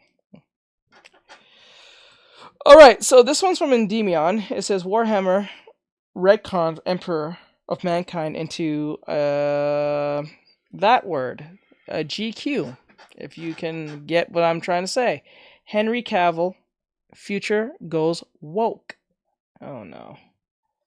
It's Endymion, and the Warhammer 40k saga keeps trucking away ever so, with things moving incredibly fast. From a fan website calling other fans bigots for not accepting the female custodian retcon to claiming the Emperor of Mankind is gender fluid. Things are moving fast here, and beyond the Warhammer news, I want to also delve into that Kotaku article about Hades 2, which shows how hypocritical they are when it comes to sexy female characters in video games. But first, let's start with a fan website called Samurai. Bell of Lost Souls. Oh yeah, he was on don't harass Flashcast again anyone Saturday. Here, but let's simply dissect what they say and stay calm about it.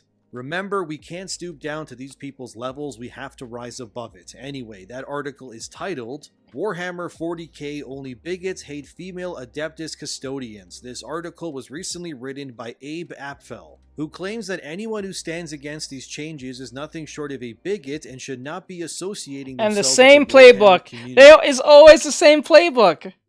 Have you noticed that? When there's any opposition to a rule change, there's some type of idiot that's going to say the same typical scenario stuff. You're some type of ist. You're some type of ism or something. At all. Most of what they say in the article is a giant word salad, but there are some parts where the writer claims that many concepts within 40k wouldn't exist without the help of women such as the Space Marines. And while he may be right that female scientists and characters like Erda or Selenar were important to not only things like Space Marines but Primarchs, this doesn't support the concept that because female characters were involved with something, they should now be included as units within the said faction. We already know that Games Workshop has tried in the past to implement female variants to factions when it came to commercial products, but it largely never worked out. Another article, this time from PC Gamer, attempts to dunk on the existing player base already, which is titled, Warhammer 40k has slightly more women in it now and the neckbeards aren't happy. This article, like the Bell of Lost Souls one, also attempts to paint the paying customer and fans of 40k as bigots who are not willing to accept things or change with the times. But at least in the PC Gamer article, they kind of prove the point of the... You want to be a software engineer, right? Okay, I sent it to you. Okay, I'll see it after this video. There's one part where they cite the former head of IP at Games Workshop, which was spearheaded by a man named ANIMEART. He's since left the company in the following years, but he was asked via Facebook a while back why there aren't any female Space Marines. And his response to why female Space Marines don't exist really is the exact same reason as to why Games Workshop for decades hasn't really entertained the idea of female custodians. But anyway, here's what he said, and I quote, "The reason there aren't female Space Marines has nothing to do with lore or background or character of Marines. It's to do with the simple logistics of making miniatures and selling miniatures. In the 1980s, Games Workshop sold miniatures in sets called blister packs. The intention was that upwards of 25% of all models would be female. That didn't last because retailers kept complaining to us that customers weren't buying the female models and could we not include any in their restocks. All the background fluff about why there are only male Marines is there to justify a commercial logistics issue." End quote. From the mouth of the guy who was the head of IP at Games Workshop themselves, he explains it in simple terms as to why Space Marines or custodians were never female. It was because, obviously, there was never a demand for it from the fan base. But typically, no.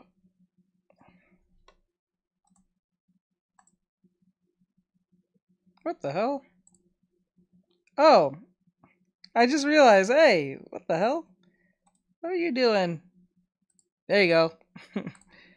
Sorry about that. But it was part of the video.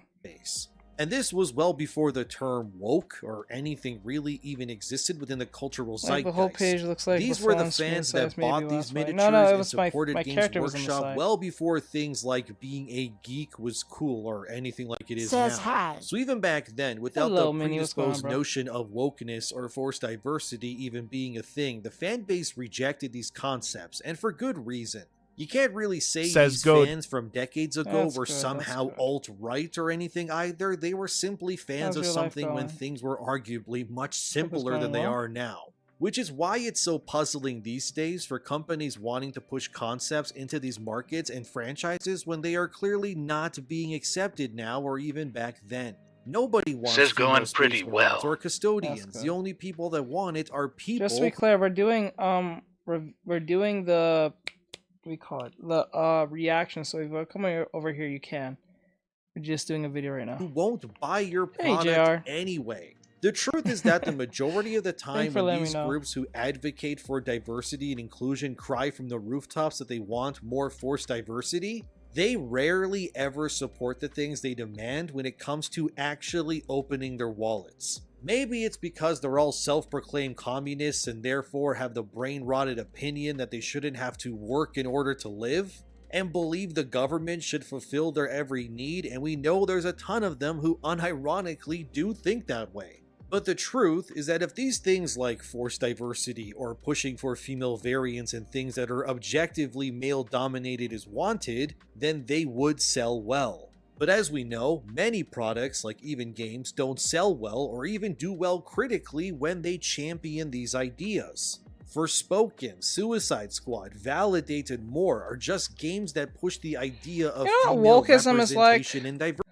Wokeism is like... It's like your younger sibling who follows you around and wants to be everywhere you want to be, but you can't do what you please because they're with you, and you have to do everything with them or you get in trouble. So like if you don't want to include your brother or your little sister with you, you're the a-hole, right? You have to demand to your sister or brother's wantings as the older brother because you was here first. So because you was here first, you have to do everything in your power to make them feel appeased or make them feel safe or make them feel catered to in some form. And if you go against this, you get the hammer of dawn upon you by your parents, i.e. the law. Because the law lets the little one do whatever they please, because when you was growing up, you didn't get to do whatever you please, right? You didn't get the same privileges as they did. So whenever you have an opposition against the so-called people or parent that raised you, and now they have more of a parent status compared to what they did before when they had you, because there was things that you couldn't say and or do, but your younger sibling can now because of, you know, time, because they have softened, especially if you come from a family with several brothers and sisters, you know what I'm referring to. So therefore, everything they do, you have to look out for them, and if they mess up, you mess up, and it's your fault, and you should have been watching them, and you should keep them out of harm's way even when they are a terror upon themselves. That's literally what wokeism is. It's like, it's literally protecting the idiot sibling that you don't want to deal with at all costs, because if you don't, you're not only getting blamed, but you might get punished the most out of the one who actually put you in this position in the first place, which was your parents. Diversity. Yet when those games released, they didn't review well at all, and not enough people bought them either. Even the reviewers scored them low, the very same people who also usually push for these sorts of ideas. So like I said, if these are concepts these demographics want... Like, if you try to tell that so-called metaphorical sibling how the world works, or how you should behave, they say you're being some type of ist, right? Or you tell them there's only certain types of chromosomes or so that you are hateful, and they're going to go to mom and dad, whoever's in vicinity, and tell them you're hurting their feelings or you're hurting their existence. You know what I'm saying? That's, and then no matter what you try to explain yourself, somehow, some way, you're going to be the one saying sorry at the end of the day. So you get so used to being punished for it that you're just, you know what? I'm not even going to argue with this idiot. I'm going to let them go. I'm going to let them do what they please. Right? And then when you let them do what they please, they end up hanging themselves in the short term because you didn't stop them, and now you're in trouble. That's what wokeism is. It's like an unwanted sibling that you did not ask to have, and you have to look out for, no matter how dumb they may be. Which are likely the same who would say, sure, let's have female space marines and custodians. The reality is they only support the idea of it happening. But and what's worse, if the sibling, the metaphorical sibling that is wokeism, wants what you have to give it to them now. Because if you say anything against what they want, you are the problem. This is what happens with all your franchises that you may like. Right? Raiga Samurai. You see how this makes sense? This makes sense. If they want what you have, say for instance you're into Warhammer, right? And you like the way Warhammer was created and how it was presented to you when you grew up, and it had rules and regulations and story and stuff and lore and personality. Now your metaphorical sibling wants part of it and doesn't want to play the game by its own rules. It wants to make up its own rules. And if you don't make it easy for them to play the game, they say you're being some type of way towards them, so they're going to go tell mom and dad. The sweet baby inks, they go to the government and complain. You tell game journalists the truth, and they call you an ist.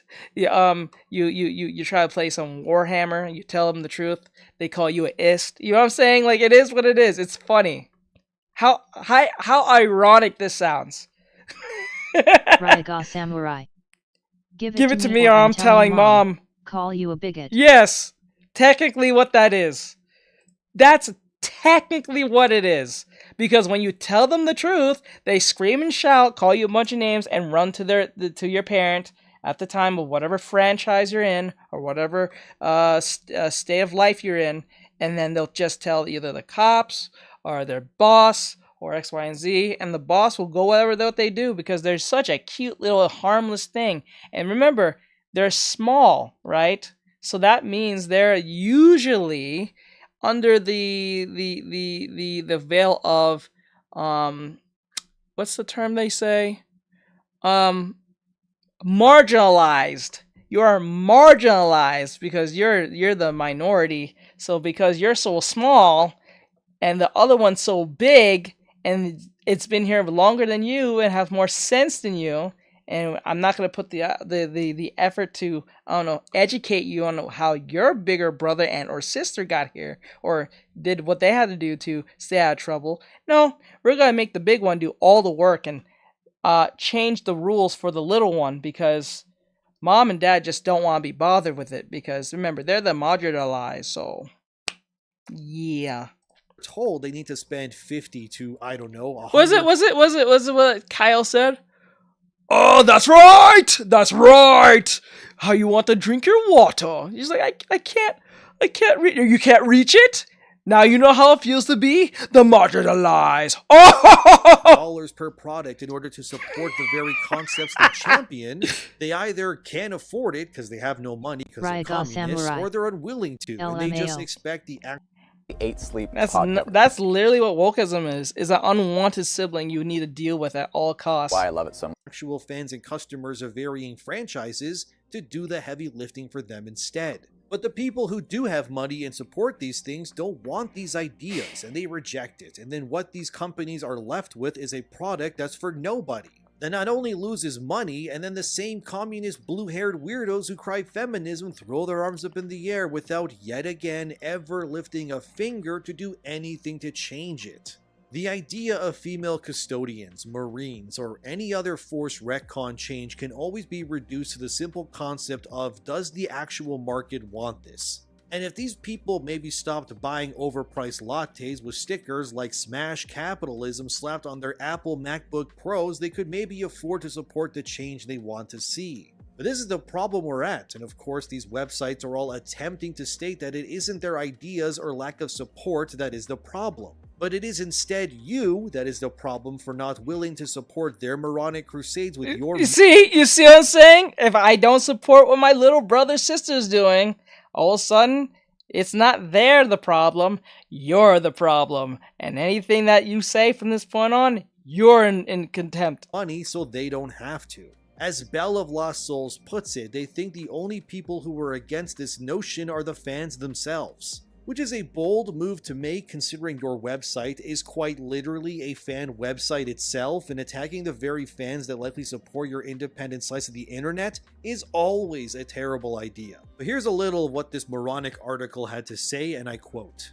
As seems to happen every time Games Workshop takes a step to be more inclusive to get more people into the hobby, some bigots on the internet are mad. In a number of online spaces, including comments on our website, people have come out to protest this update. In general, they position themselves as guardians of the lore. Maybe even a few people reading this are in this position. How much I bet you? How much I bet you anything right now. I bet you money that once they bring female custodians into the thing, if they already haven't, they look more of a certain group of people than looking like females. I'll call it the game's uglification version, if you get what I'm saying. You might be able to tell me how you're not a bigot. They're not even gonna look You like simply females. really I care bet about you 40k lore and they're its not gonna look sanctity. like females. But you know what? Save yourself the breath and take a seat. I The bet you truth that. is that 40k has never cared one bit about the internal consistency of its own lore. There have been countless retcons and changes galore from the very first days of 40k. Yeah, winking Indeed, face. 40k is specifically written see so that there happening. is no truth. Imperfect It has narrators nothing to do are with the women. norm, and that I bet everything you. can and often does change at any moment. Like the argument is about women, but it's not about women. Let's just be honest here. I'm pretty sure that's what this argument is a smokescreen for something much more than we're seeing here. It has nothing to do with women. I bet you it doesn't. It's not going to include women.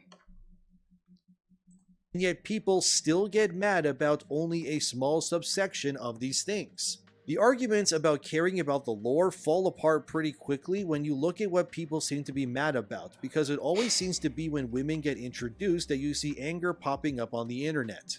Female custodians. People care about the lore all of a sudden. The Primarchs have a mother, protect the lore. Aimar Astardi was a woman, my lore. Games Workshop makes a major retcon to the entire setting, changing the timeline and lengthening the Indominus Crusade. Okay, so if that's a problem, right, if it's a problem to not have female custodians, I know this is not the same universe or anything to the fact, so is there male, should there be male Amazonians in Wonder Woman then? Think about it. If you're gonna take away my 40k with my lore of how this is constructed, can I take away the same thing from Wonder Woman? I bet you they'll have some crazy response to this. They always get so sensitive about women. Sheesh, it's like they deliberately try to get rid of women in games sometimes. No, they are. That's the point. That is the goal. I think ultimately what these feminists don't realize, that is the goal. The so-called patriarchy they hate so much is in their ranks. That's the funniest part. That's the ironic part. The patriarchy that they keep talking about is in their ranks. It's just not called a patriarchy. You know what I'm saying? Ariane, would you say their goal is working or succeeding in your opinion? I don't think it's, I think it's kind of like, that really, I can't say yes or no. I can't say yes or no. It's kind of like 50-50 at this point. It's kind of 50-50. Because it's like people are waking up to this, but a lot of them are scared to talk against it. Right? And there's more. And the people who talk for it is either two people. They genuinely believe what they're saying is true, or they're using that as an example, using that fear to justify being on their side because they don't want no opposition in the slightest. It's like this. What's easier? Ariane. So it's kind of working, but it's also backfiring. Yeah, in a sense, right? it's like it's equaling out. So like it's like this. If you know the neighborhood bullies in the area or the school bullies in the area, what's worse? Being opposition to that bully who can always constantly fight you every day, or you can be friends with the bully out of fear. Right? You can be friends with the bully. The bully may not bully you as much now because you're friends with that individual, but he's not going to not be rude to you. Remember, he's the bully in the situation. So he's not going to be nice to you because you're friends with him. You're just not getting bullied as much. Right? So that's that psychology nonsense in it.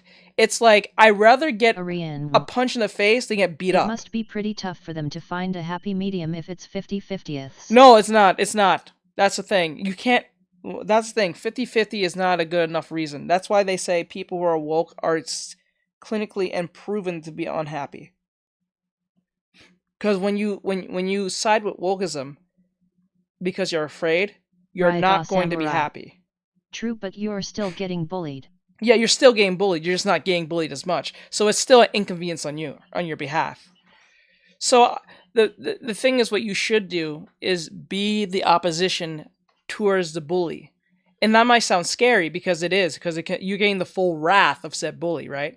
But if you get the full wrath and still live, it's not that bad when you think about it.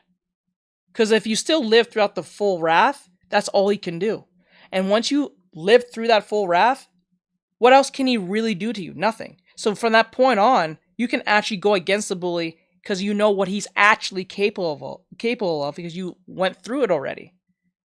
Right? So when you went through it, he's not as problematic in your head because you can always say, you know what? He beat me up, right? I survived. Right? Why don't I fight back? Fight for yourself. You know what I'm saying? Fight for yourself. Why constantly be in fear? Right? It sucks to be in fear because you're never being your true self. You're always constantly in fear. This is why it's better to be someone who's out. I rather someone who's out about their orientation than them pretending to be in their orientation. Because if they're pretending to be in an orientation, they're never happy. Ryaga Samurai. Honestly, it mostly works out when you stand up to bullies. Yes, it usually works out because now the bully knows you're not picking up with their BS, right? Hey, Polar, what's going on? You're not dealing with their BS. So when you're not dealing with, when you know their full extent, it's not as bad as you truly think. It's only as bad as you make it out to be in your head. Right? It's like if you fail a test. The worst thing is to fail. At this point, I can't tell if people are coping with it or if they're actually trying to fix the problem, to be honest with you. Actually, it's a bit of both. I thought people was coping for it. No, it's a bit of both. Because now people are saying, oh, we can say certain things now. But those same people back then were saying, oh, you're at X, Y, and Z because you are telling the truth or you're being real or the case may be, right? Like simple truths. It's not like you're talking about some government conspiracy nonsense. It's simple truths make you a hero now. That is sad. Simple truths. Simple stuff. There are people who actually believe 2 + 2 is equal 5 now. There's a video on it. I think Alba and Preach talked about it. Like, there's people who actually believe 2 + 2 equals 5.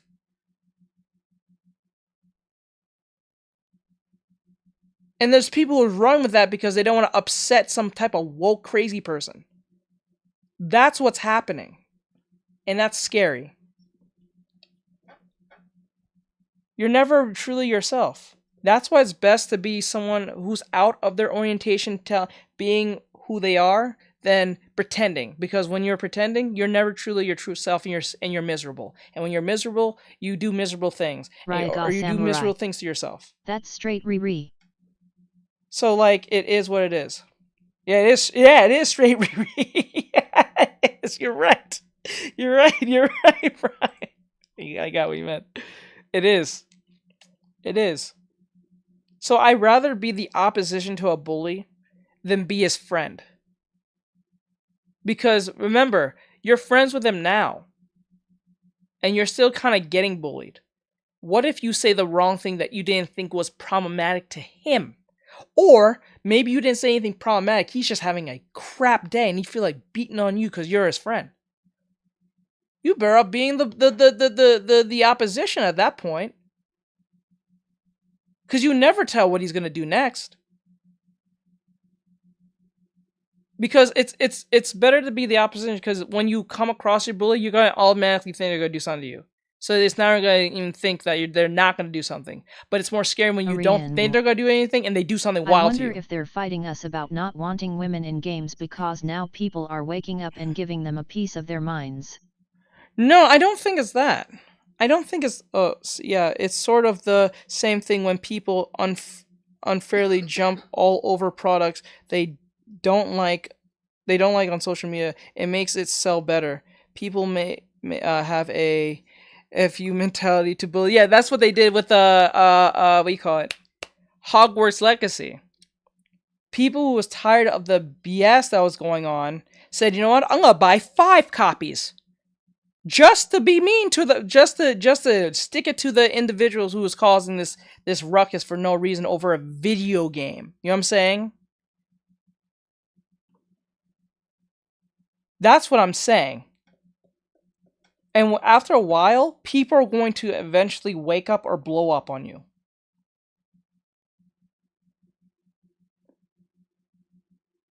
The one thing I would never really, well, I do understand it, but I don't understand this. This is a little bit of a hot topic on the bully thing, but like, school pew-pews. If you get the pew-pew part, was school pew-pews. If you get that part, you know what I'm saying. I never understand that. Why go after everyone? Why not go after the usual suspects that made you do the pew-pewing? I never understand why go after everyone. Actually, quite frank, I don't understand why go to the school and do it. Why don't you just find your bullies lacking and pew-pew? I don't understand why attack everyone. That's what I mean. I wonder if some of the new games triggered people and that's why they've become more sensitive to women in certain games. No, I don't think so. That's just my thoughts on it anyway. No, I don't think, games can't make you do anything. Or, I don't think so. I think it's not about women. Remember, this is not happening because women just all of a sudden got into, Warhammer. This has nothing to do with women. This is a agenda-driven talking point to infiltrate a certain popular franchise. Right? Just follow them in the alley or something. Yeah, it makes more sense on my behalf. Like, it doesn't make sense to go throughout the whole school. Like, why the whole school? It makes no sense to me. If they're the ones who hurt you, go after them. The only reason I can understand why they probably would go after the school is because people didn't stand up for them. But then again, they're just as scared as you are. Right? If you had the balls to go after the whole school, might as well just go after those few people who made you feel miserable. You know what I'm saying? It doesn't make any sense.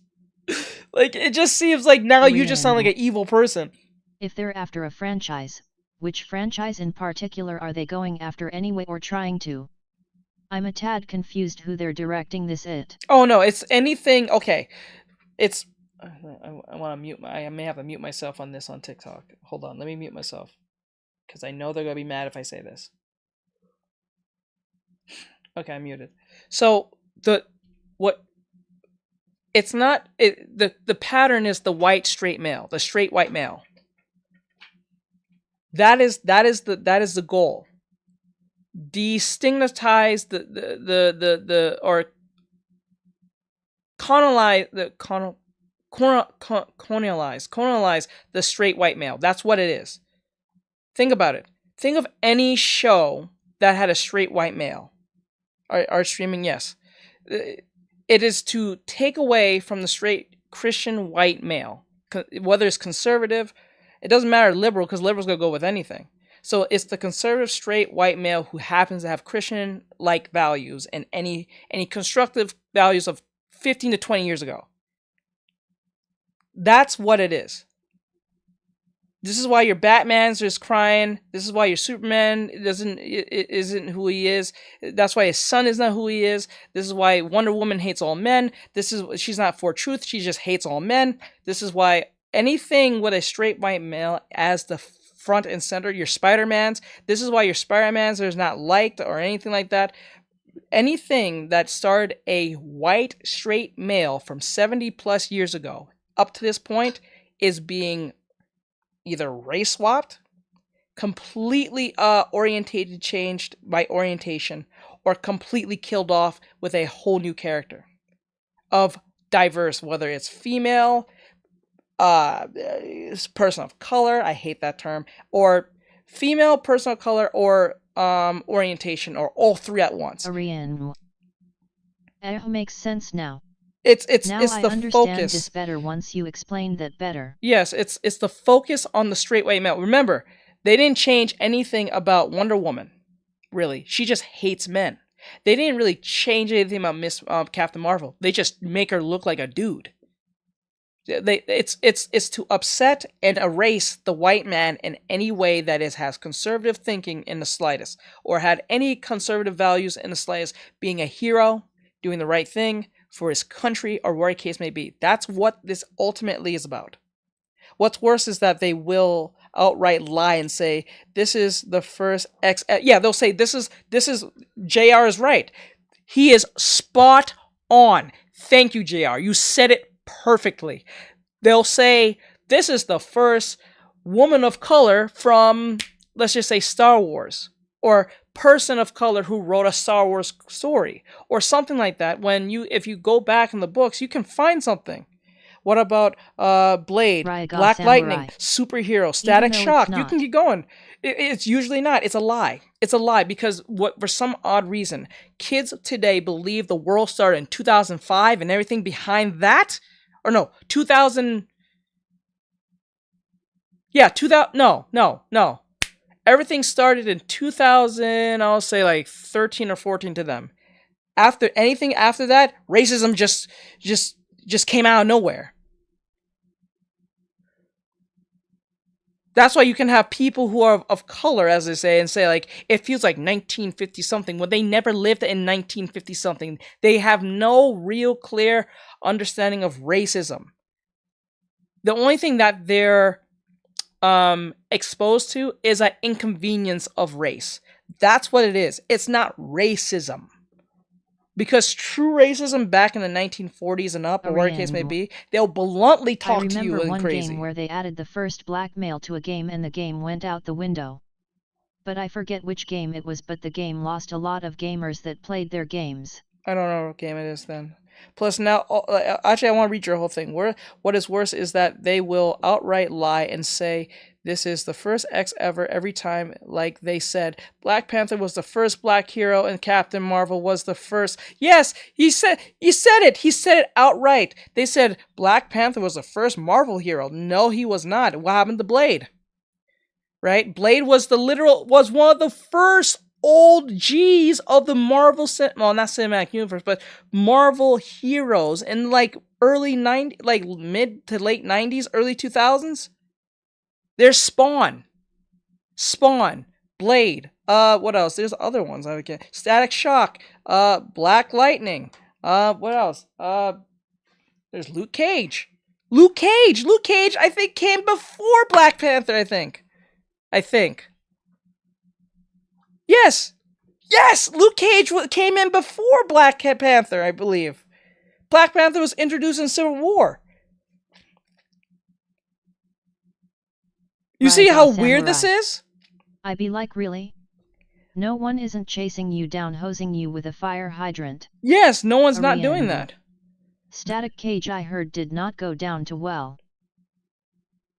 Static Shock, you mean? Plus now all the characters have values. Static Shock has a relatable family structure and awesome dad, and address social issues without beating it over. Thank you. GR, you're the MVP, bro. I believe what you're saying, because remember they did the school pew pew episode. They did the one about the Richie's dad, the girl who was homeless on Christmas. They didn't bluntly hit you over the head like you're an idiot. They wanted you to figure it out, because back then the people who was writing Static Shock, DC, and all this stuff, they had respect towards their customers and their audience, and had enough reasoning to say, okay, my audience may not get it right now, but if they watch the episode again, they might get it again. Or when they get older, they'll understand. Just like back in the day when you watch a Looney Tunes video when you was a kid, or cartoon, there was some jokes you just didn't get because it flew over your head, but it made sense to the adults in the background. Bro, y'all talking about Static, bro, that show was so gas. Yes, yeah. It was amazing. I remember when they announced what happened with Static Shock. Beautiful People show. Almost lost their minds when it happened too. They said it was ruined. Yeah, beautiful show. It was messed up. This is why you can't take whatever these people say to heart anymore. Because when they say the first anything, whenever they mention the first anything that seems kind of off, just look it up yourself. 9 times out of 10, it's not true. 9 times out of 10, it's not true. Like, they keep saying, like, the first girl in gaming, first this in gaming. Those things have already been done. They just ignore it because it doesn't fit their criteria at the time. So, ultimately, to answer your question, Ari, all this wokeism isn't about social change or making things naturally progress in a way that seems genuine for either the Black community, the gay community, LGBT community, the Asian community, whatever community you think you're a part of. It has nothing to do with race. It has nothing to do with gender. It has nothing to do with sex. It doesn't matter about any of that stuff. What this whole shtick is about, this whole wokeism, Black Rock, Larry Fink, whoever you want to blame it on, this is ultimately to kill the straight, white, Christian, conservative male in any way possible. Because if you look at any franchises that didn't star a straight white male in it, it was not touched, or if it got touched, it got ratcheted. Like, beyond the stereotypical stuff. Like, it got ratcheted up. And I'm talking about Good Times. Yes, I'm talking about that. If you saw that trailer, you know what I'm talking about. Be a support hero today. By using commands like /donation and /cash app. There's a reason why they won't reboot something like Boondocks now than they did back in 2005. There's a reason why they won't there's a reason why they won't bring back The Life of Times of Jubilee. There's a reason why they won't bring back American Jake Long. There's a reason why they won't bring back what else? What's another show? El Tigre. There's a reason why they won't bring these shows back of color. These are individuals of color. Static Shock too. They downgraded Static Shock in Young Justice as a side character when he was one of the most popular characters of DC history. He was in the Batman. He was in Justice League Unlimited with Terry McGinnis in one of those episodes where Terry died in Justice League Unlimited, one of the later seasons. And he was old. He was old Static Shock with dreads and everything. He was looking awesome as hell. Like that's Virgil. Virgil looks like a boss, bro. Look like he has some major power behind him. Arian. That's pretty sad what they've done to those characters that children of the older generation adored. To now find them being changed must be very saddening. Yes, either this is what they do with the kids of the shows of minorities that were there that progressives are gonna pretend that didn't exist, or they didn't put the effort towards, right? Life of Time Jubilee, American Jake Long, Fillmore. Does anyone remember Fillmore? And that was in 2003. Fillmore. It was like a Law and Order for kids. You see why they won't touch these shows, right? Majority of these shows won't be touched. This is why they take anything that is white and either race swap it, gender swap it, or minority swap it. Look what they did to Ariel.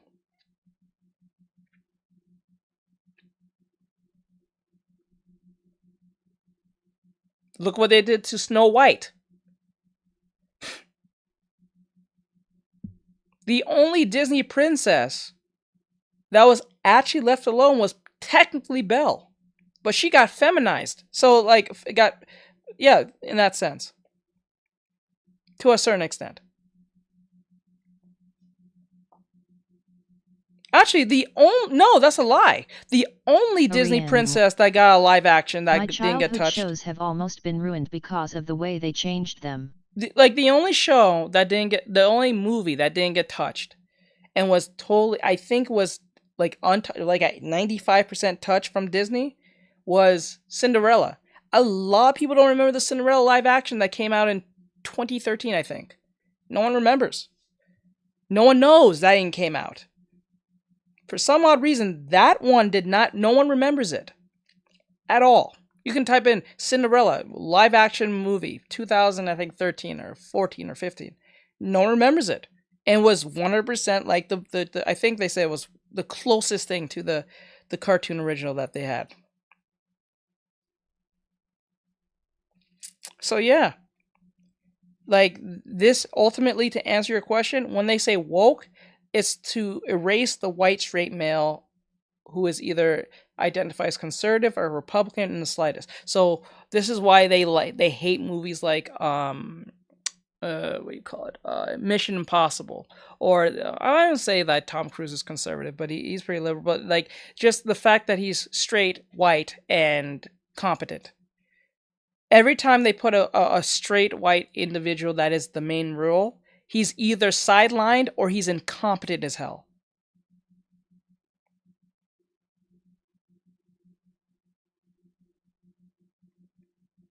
They did the Thor. They did it to the Hulk. They did it to Ant-Man. They did it to if they are competent and they can't get rid of the character that is competent, they kill him off.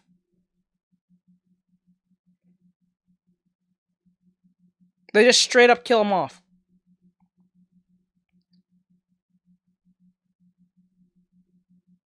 And then either replace them or just keep them dead. That's either one of those things.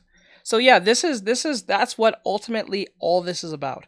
Some of the people may not agree with me. That's fine, but it is what it is. That's what I've been seeing. Because a lot of shows that did exist that was for people of color, which I hate that term, does exist. We just pretend it doesn't exist. There's a lot of shows that was for people of color. I hate that term. It sounds racist in itself. That's just a new weird way of just being racist towards minorities.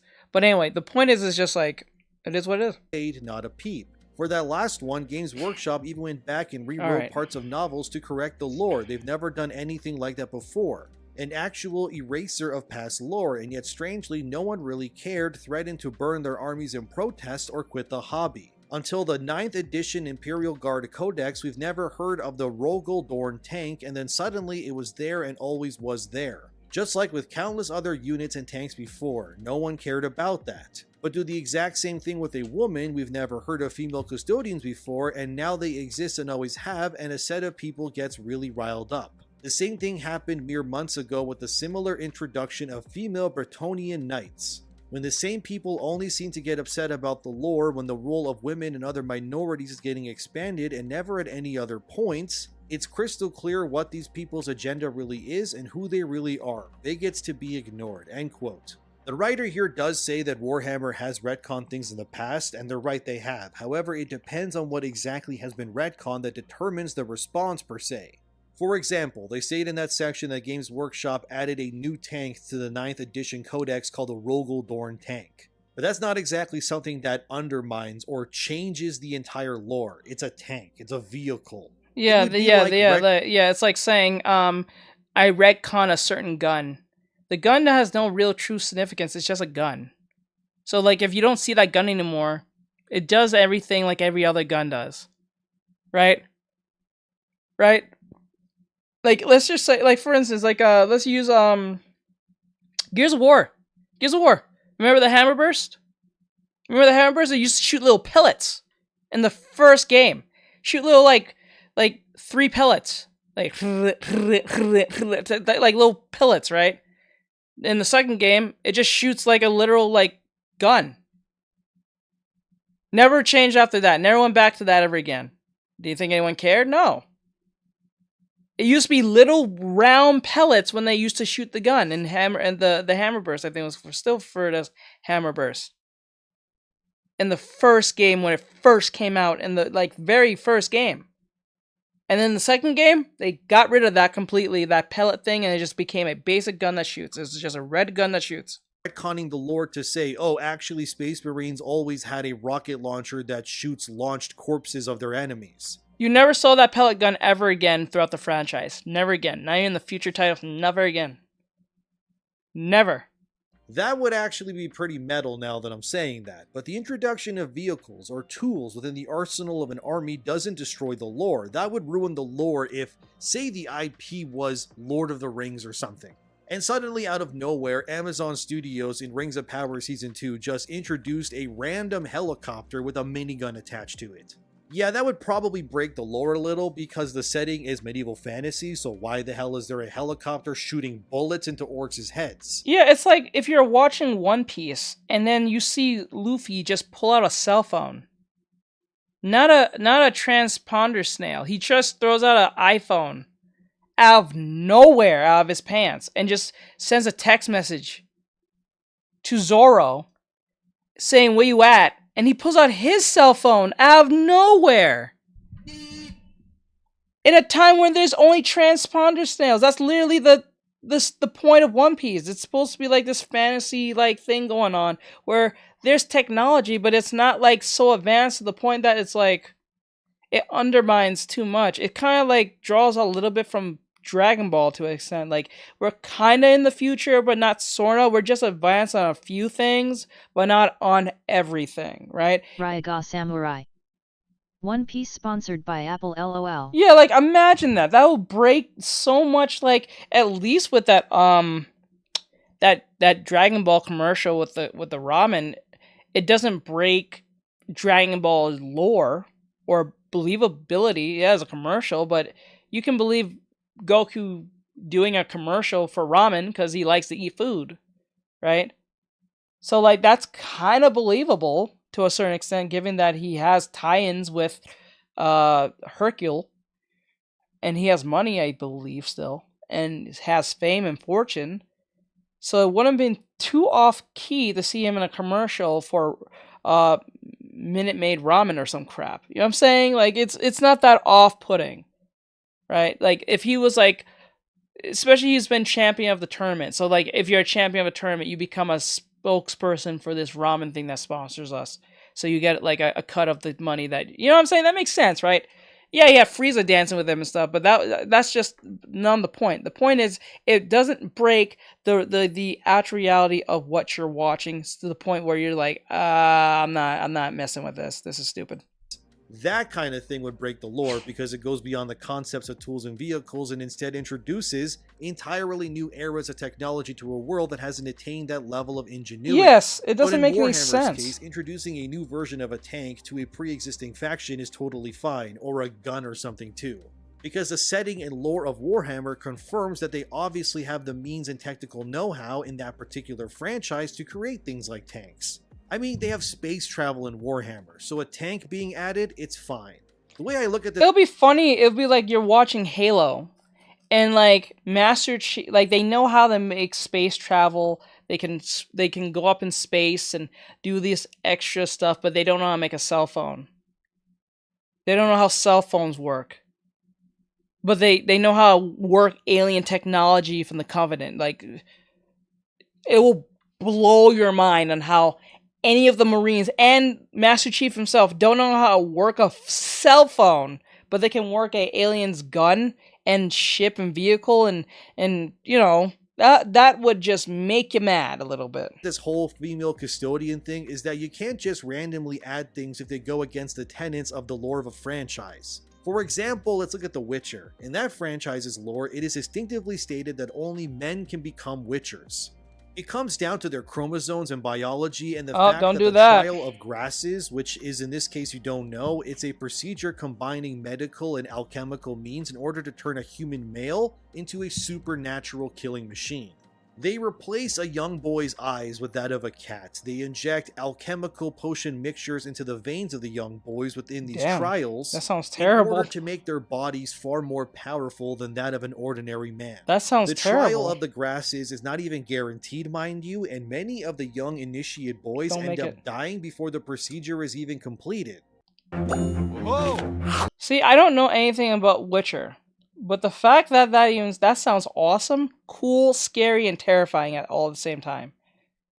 Maybe my monkey man brain is just going back to his nature to like cool things, but like that sounds awesome, cool, and terrifying. It's like being a Halo, like a Master Chief. To become a Master Chief, you have to go rigorous training and experimentation that just probably destroys and doesn't do well for your physical appearance and everything else. But it is what it is. Witcher's world, there isn't a billion Witchers just running across the continent. But it's because of that procedure that the young boys that do survive the trial of grasses, they are bestowed with the unnatural speed, senses, and strength of various creatures. Because in a way, a Witcher is a sort of Frankensteinian being that shouldn't exist. It's also why all Witchers are sterile and cannot have children, because the poisons render their bodies unable to procreate. And it's also because of the procedures that witchers are able to drink various potions that include letting them to see in the dark or turn their blood into boiling poison. So if a vampire bites them, for example, the vampire will burn from the inside out from consuming a witcher's blood. All of these things are to ensure that humanity has a weapon that can appropriately face against the inhuman forces the continent is drowning in. And again, because of these procedures, not only do most young boys not make it, but young girls in general will absolutely die from the procedures as well. In my opinion, the fact men can only become witchers is a very important part of the lore within that world. And I would like to think that if suddenly there was That's awesome, bro. always female witchers, it would understandably piss off a lot of fans, and for good reason. So I can sympathize with the Warhammer fans out there when it comes to their want for there to be a mutual respect for the lore and principles of the franchise they love. And this is what I'm saying. I don't know anything about Warhammer. I don't know anything about Witcher. But the thing is, I can sympathize with them because I know how your franchise was touched at one point and was destroyed by crazy individuals who don't care about the lore, who don't care about your show, who don't care about the overall premise of what you're into. They just want to destroy everything you have. I.e. the evil sibling that your parents had, the hellspawn that they had to destroy you for whatever reason that you have to listen to. This little demon is your boss. Because without respect for not only the lore, but the audience at large, these franchises understandably have nothing at all. And I think when I see these fan websites or PC Gamer and others attempt to gaslight and attack fans for not wanting to accept these changes, it proves more so that these sites are about as fluid as their own morals, which is to say they don't have any and they can change them on a dime. Morals matter. It's what defines us. Spider-Man, for example, refuses to kill people. Changing that moral for him would change his character completely. The same way if Punisher suddenly decided he wanted to stop killing people and wanted to stop his crusade and become a yoga instructor, that would go against who he is as a character too. That would be funny. These things, they need to matter. I will laugh. Nothing matters, and that's what these companies and their talking head pieces like this Belle of Lost Souls who hates their own audience are trying to change. Then the same Belle of Lost Souls writer attempts to use a previous article he's written as proof that Warhammer has always been woke. Back in 2023, the same writer made this article titled Warhammer 40k. I tell you something, if you have to go prove something is woke, it probably is never woke to begin with. Think about it. It's not hard to make something woke. I think it's more hard to prove something's not woke when it was never seen as woke till now. You don't have to make something woke. Just put something woke in it, people instantly say it's woke. You don't have to unprove that it's not woke. Especially when people say it was never woke. What the hell? Imagine I try to convince you that Naruto was never woke, was always woke. You break your neck and look at me like, are you serious? You laugh in my face. Like, are you serious? Like, Naruto? Really? Woke? Or like Fire Force? Really? Are you serious? You break your neck so fast at that statement. The Emperor is genderqueer and 4 other major reveals from the End and the Death Volume 1. Here's what that you see what I'm talking about, Ari? You see what I'm talking about? In order to defend the I bet you the individual's white. Samurai. I would. It would be wild to me. How can I prove that to you that is woke? That anime is almost the most unwokest thing ever. That Warhammer has. That's why people gravitate to it, because they don't like wokeism. Even woke people don't like woke stuff. Let's be honest. Always been woke, and I quote. The book reveals that the being known as the Emperor has been many different people during their life. This isn't really new knowledge. However, while we know the being that sits the Golden Throne as he, it turns out that hasn't always been the case. In the past, the Emperor has lived both as a man and a woman, living whole lives as women and changing at will and need. It seems clear the Emperor is genderqueer and can live and present as they wish. How the Emperor feels isn't known, but how they present is. In fact, we don't even know for sure what gender was assigned to the Emperor at birth. In Master of Mankind, there is a section on the boy who would be king, which seems to show the Emperor as male at a young age. You know what? I'm not gonna get into that. However, these visions are very likely lies. In addition, they don't confirm anything about the Emperor's birth. The Emperor in many ways is above gender, and this makes sense for their character. I hope we see more like this. Interestingly, it opens up the possibility that the Emperor could become a woman again in the future, end quote. There's so much wrong here, but no, the Emperor of Mankind is not a woman, nor are they gender queer, despite what this writer is saying. The fact they even try to gaslight you by saying you don't know what gender the Emperor was assigned at birth is just wrong. Look, I'm not all-knowing. Why is the pillow square? I'm glad you asked. Substantially. When it comes to Warhammer, I admit that, but I think I know enough to tell you, dear viewer, that what this writer is saying is absolute nonsense. What we do know 100% is that the Emperor of Mankind is essentially a being that was created through the collective actions of human shamans. To keep it simple, way back in time, like we're talking even before our time right now, which in Warhammer terms we're living in the past of that franchise's current events. But anyways, there were human beings Oh yeah, I forgot. There was magic in this. There's magic in this. I keep forgetting there's magic. The Neolithic period of mankind's existence known as shamans. These shamans are considered to be the first human psychers. In case you don't know what a psyker is, they're basically beings who possess massive psychic powers. In a simpler term for you to understand it, imagine the psyker gene to be similar to that of Marvel's X-Men. Some people have the X gene, some don't. Same thing with psychers. Anyway, what these psyker shamans would do is when they were going to die, they would reincarnate into a new body, but on an individual basis, of course. But eventually, through the collective consciousness of humanity and the ever-growing threat of the warp, which is basically this other dimension outside of physical reality, where chaos and demons reside, humanity was threatened by the existence of this warp.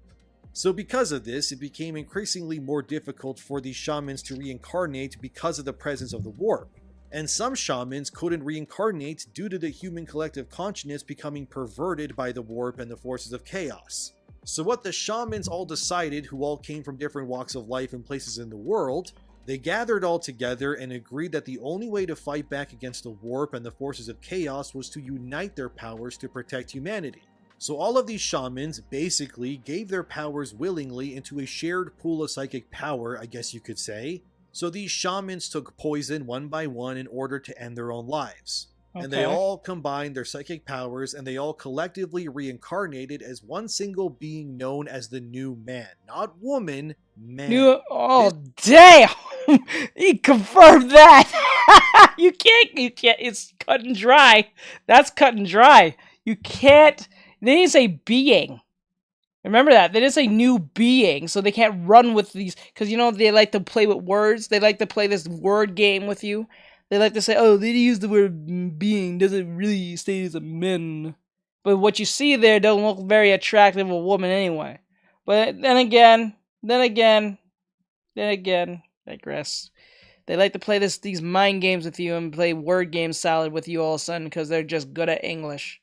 This one supreme being of incredible psychic potential would be born from an ordinary mother and father. The being was born a young boy in a Neolithic settlement of Anatolian farmers, which in terms of today's world, that would place this being's birthplace to be somewhere around modern Turkey or so. This boy would become the emperor eventually, and because this new man had all the combined psychic powers of all the previous shamans before, the new man had all of their experience, memories, and talents, and due to the incredible psychic powers they held, the new man was immortal and could not die, by normal means anyway, so death and sickness were gone from the equation. And the Emperor of Mankind would basically watch over humanity for thousands of years and could use his incredible psyker abilities to transform his image into other beings. This is where the writer attempts to state that because of this, the Emperor is genderqueer. Okay, I see what he's trying to do. Okay, that's what he's trying to say. He's trying to pull this. See what they try to do? They give you half-truths on something that's not true. They make the half-truth the whole truth when they leave out the parts that is really important. See why context is needed? So because he started as a dude and ultimately is a dude, He's so powerful he can actually turn into other people. That doesn't make him gender whatever the hell. He just has the ability to do it because he's just that powerful. The hell? Queer, but that's not true. It could simply So be... is Mystique GQ too? Is every shapeshifter GQ then? By default? That's kind of a stereotype if you think about it. You're just making a stereotype then. And you guys hate stereotypes, right? You don't like putting label on things, right? Remember that? Remember they don't like putting label on things? This dude put a label on something that he just claims it is, right? See how insane this social justice warrior thing is dangerous as hell? Because once they say one thing, they don't really think it's going to apply back to them, right? So they'll say, oh, he can morph at any point of time, so he must be this. So if that's true, then every shapeshifter on this point must be GQ by default, because that's just how they should identify, because that's what you deem it to be. That's weird. That the Emperor would use his psychic potential to change his appearance in order to disguise himself in order to, let's say, I don't know, get into a building or something. Or how I interpret it anyway is that the Emperor was pretty much like Professor Xavier from the X-Men. I don't know why I'm using so many X-Men references here, but whatever, it works alright. And the way I see it, the Emperor didn't change his gender or something. Instead, because he was a psychic, he would just trick the minds of the people around him to see him how he wanted to be seen. Because it's stated in his lore that the Emperor would influence events in mankind's upbringing by taking the form of different people. But again... So the joke is that he didn't even transform. He's just genjutsuing you to see what you want. Isn't that the same thing that Kyle said? I'm not going to conform to your genjutsu. He could simply be using his psychic powers to trick everyone's minds. After all, if the Emperor wanted you to see him look like the Big Bird from Sesame Street... He could! I don't think he would literally turn into Big Bird, although maybe he could, but the more likely scenario is he just told your brain to see Big Bird instead. Anyway, the reason why I just decided to explain the lore of who the Emperor of Mankind is was to prove to you that this writer is a dummy and is attempting to retcon and gaslight you into believing things in order to fit agendas. The Emperor of Mankind is not genderqueer or whatever other nonsense they want to spew. The shamans are even referred to as wise men, which pretty much confirms that the psychers that became the new man were only men themselves. And even if it turns out that there were female psychers among them, the end result doesn't matter anyways. Because in the end, the being that was born in the Neolithic era of Warhammer 40k's timeline was without a doubt a human boy, and was not a girl or genderqueer to any capacity. Now the Emperor is pretty much a being slowly rotting on a gold throne that keeps him alive, which requires thousands of psychers to be sacrificed on a daily basis in order to feed psychic energy, so that he can keep the forces of chaos away from the Imperium of Man and protect their minds from the so that's war. what that is. But the point here is that what this writer is attempting to do, alongside Games Workshop telling you that, oh, well, the lore isn't important anyway, is that they're trying to change things and have you accept it. But thankfully, fans are saying no. But that's the same excuse. If the lore doesn't matter anyway, why are you changing in the first place? See how the lore is important? Because if it didn't, why would you change stuff? That isn't stopping them from trying anyway. Even Gizmodo is throwing their gooch into the ring with their article titled Warhammer 40k's new culture war crossfire is a mess of its own making. A single story about female custodians has made Games Workshop... What the hell? That looks kind of cool. Is that a paper Tommy gun? Ryaga Samurai. You know why teach? Yeah, we all know, yeah. Sci-fi future, the target of grifters and elements of a toxic fan base it has Just failed sad. to stamp out. It's that sub-headline that really matters here. They want to get rid of their loyal fan base that doesn't agree with these changes and replace them. But it's clearly not working at all and they hate that, but what can you expect when the websites come to defend their every action and even fan sites are attempting to gaslight you into believing that the Emperor of Mankind is genderqueer now too? Yeah, all of a sudden. That seems too on the nose. This property, and the same can be said for others too. And speaking of gaslighting and changing narratives, let's quickly switch over to Kotaku, who is now being more moronic than usual. From Kotaku, there is this article titled, Hades 2 is the kind of hot we need right now. And by the way, I will not be using Hades trailer footage in this part of the video, because last time I did that, I got a copyright claim. Which is stupid, by the way, so I'll just play random game footage in this segment instead. Don't blame me, alright? Some companies are dumb like that. Anyway, this article comes from Alyssa Mercanti of all people, who again proves that she's ideologically inept in every regard. This is also the same person who hates Eve in Stellar Blade and thinks she's gross, yet she loves and champions Hades' designs.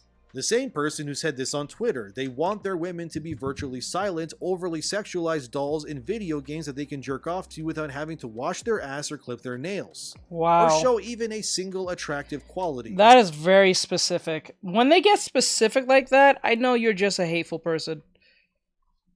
It's one thing you just make a quick stereotype. It's another thing when you get real specific on the stereotype for just to prove your legitimacy of how well you know that. That's very weird. Is apparently saying these characters are the right... Makes me think you dated someone who did these things. ...kind of sexy. Ah yes, an overweight man who is bound into a wheelchair who likely can't shower himself is the epitome of sexy in their eyes. Except she literally just said that she hates men who can't wash their butts or clip their nails. But the only reason she includes Hephaestus here from Hades is simply because he ticks the disabled box on her chart. Then of course there's Aphrodite, who is literally just naked with her hair covering their genitals. And I have to censor her on screen here because, fun fact, even Supergiant Games, which makes Hades 2, got their own stream banned on Twitch for apparent nudity for showing the character's full body on screen. Are you kidding me? From Hades 2? Are you serious? Yeah, we both know this How does that design make sense? was Eve from Stellar Blade with pink hair and everything with the exact same outfit. They would hate it with a passion. But I think the reason why Aphrodite gets a pass here where Eve doesn't is pretty simple. Because she's really. part of the... It's because Hades 2 is a Western-made game, so it magically... LOL. That's so weird. ...is better than Stellar Blade or any other Asian-made media because it's the West. Not to mention, Aphrodite has been getting criticism for looking T-coded, which means trans, and honestly, when I look at the character, yeah, I can see it. That's another reason likely why these journals like Alyssa Mercanti it's the chin and cheekbones while trashing Stellar Blade so much. In case you haven't noticed, everything in this video can conveniently be summed up as right versus wrong think pretty much. And it's obvious that the Western gaming sphere has a right think way when it comes to sexuality and degeneracy that must be abided by. I mean, how can you say that Eve is overly sexualized when her default outfit has her completely covered? And yet Aphrodite has no clothing on whatsoever and has just her hair covering her essentials. Which again, I can't even show the full image on YouTube for censorship reasons. It's moronic is what it is, and just like them trying to say the Emperor of Mankind is genderqueer, these are all retcons across the board. They're attempting to quietly go back and change things in order to say, well, that's how it's always been, so you can be accepting of these changes, but no, that's not how that works. And I guarantee you when Hades 2 releases, they'll shower the game with praise. And look, I love Supergiant's games because they're fun to play and they're well crafted. And I think it's unfair and eye-roll worthy that Kotaku and others are trying to use it as some sort of gotcha by pulling them into the conversation, but like I said, these same people would look right past a real person who looked like this Hephaestus. They just like the idea of it to push a narrative. Just like I said previously too, they like the idea of these changes like female custodians and so on, but they don't necessarily support these ideas with money. They just want you to buy them so that they can use it as gotchas in their articles, and that's really it. But as you can see, the gaslighting of the everyday player is nowhere nearing an end, and that's okay. That's why I'm here, fellas. To call these people out and show to you that they don't see you as anything more than a consumer meant to consume in the end. But like always, you have the power, and without your engagement, money, and support, their ideas and platforms will fail. So vote with your wallet, laugh to yourself as they fall apart, and remember that you're not crazy, you're just living in a crazy world. As always, thank you for watching. You're not thanks crazy. to my patrons for supporting the channel too. Like, subscribe, and share the rubber video, room, and have right? a wonderful day. The rubber they room. can gaslight and attack you all they The want. rubber you have room. the power, and It's never always forget been there. that. You And just I'll see never you in the noticed next because you're crazy. Okay, that was a Dimion with the Warhammer Retcons Emperor of Mankind into GQ. I won't say it because you don't. I don't trust YouTube like that. Henry Cavill, future goes woke. So with that said, I'll see you guys in the next one. Thank you for watching. I do appreciate it, and all that good stuff. Laters. All right, we're down to the. Oh, we got one more before we go to the anime stuff because I like to finish off on the anime stuff. So the Deadpool and Wolverine trailer came out just today. That's why I was glad that Bri picked me Bri doing samurai. artwork. Cause I'm the realiest one in the room. Yes. Oh snap! You saw the you saw the video? I thought I was the only one who saw that video. You saw that video? Arian. Teach, I sent that thing over to you on Discord. Oh yes. Okay. Let me just knock this out. Yeah. Okay, if I'm going crazy, I must be schizophrenic because I'm the realest in the room. Oh man, that video to this day is still genius. Oh man. All right, I'm gonna get to you. All right, let me just do this real quick. So Ryan Reynolds, I guess, or Marvel got together and finally put out the new Deadpool trailer. So we're gonna watch real quick. It's only 2 minutes. I'll go help Ari, and then we'll do the anime recommendations and knock them out of the park. I was gonna do 2 of them, but one's 47 minutes, so I'll save this one another day. So I'll put it in the like section. So I'll come back to it next time. But this one's 24 minutes, so we'll just knock that out of the way. So let me just erase this. Don't need this. All right, let's watch the trailer. I'll go help, and then I'll go help Ari. So let's do it. I told you, you're not welcome here. You're not welcome anywhere. Now get the fuck out of my bar. Just give me one more drink and then I'll leave. Hi, Peanut. I'm gonna need you to come with me right now. Look, lady, I'm not interested. All right, well, I'm sort of on the tick-tick, so upsy daisy. Here we go. Oh, whiskey dick of the claws. It's quite common in Wolverines over 40. You don't want this. Unless you want to take a deep breath through your fucking forehead, I suggest you reconsider.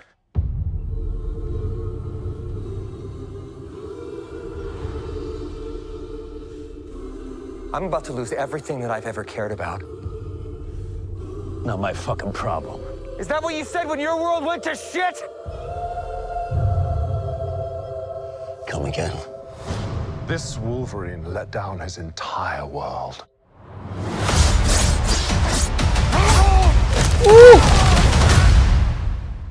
Want to talk about what's haunting you, or should we wait for a third act flashback?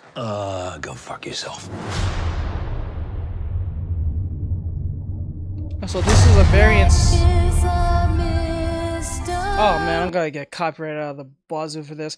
But this is a I guess this is a variant Wolverine, which was going to happen anyway. But this is a variant Wolverine who actually wore the costume. All right. I don't know anything about saving worlds, but you do.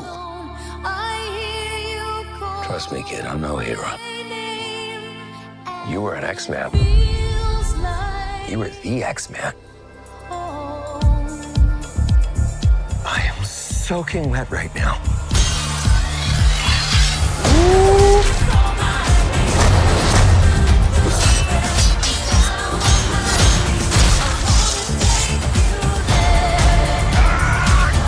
Boys are so silly.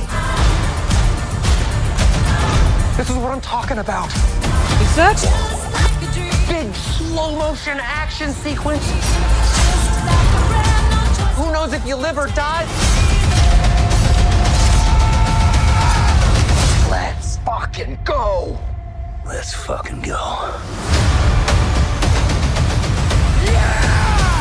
Ah, they jumping into Marvel Cinematic. Wanna do some cocaine? Hey, cocaine is the one thing that Feige said is off limits. What about Bolivian marching powder? They know all the slang terms. They have a list. Even snowboarding? Even disco dust. White girl interrupted? Even forest bump. Do you want to build a snowman? Yes! But I can't. Okay, so that was the Deadpool and Wolverine trailer. That was amazing. That's kind of cool.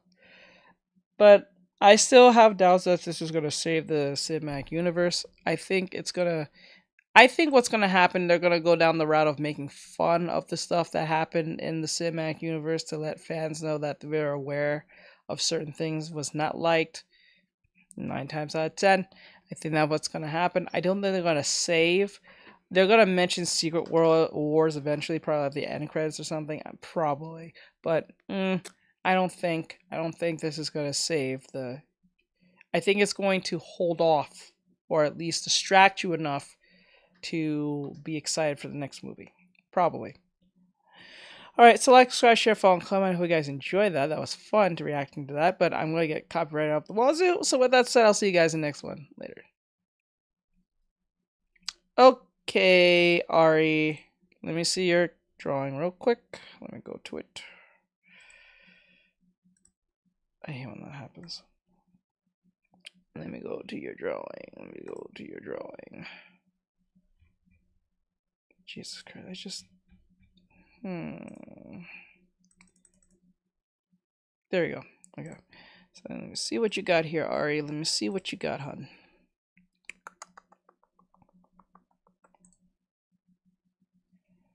Okay, Teach, would it be possible to show how I would draw this hairstyle on the girl's head where she is pouring out water of the can? Okay, let me see. Oh, the hair is short, so this should be easy to deal with. So let me see. This is the same girl with the hair. The pouring thing again. I keep saving it, even though I already have it. Dumbass. Alright, let me see.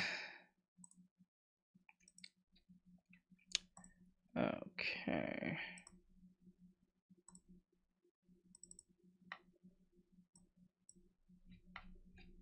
Let me make this fast. So, what we should do, depending on how you drew it, we're going to... Oh, no. There we go. So, oh, too hard to see. There we go. So, what we're going to do, let's just say this is the character. This is the head. Alright, this is technically the head at this point of time. Okay.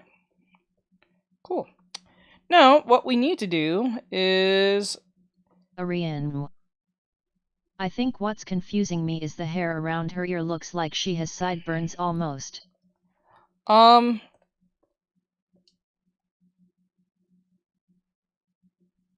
which one? The one with the short hair, correct? You're referring to? Not the long hair one. I'm pretty sure you're referring to the short hair one.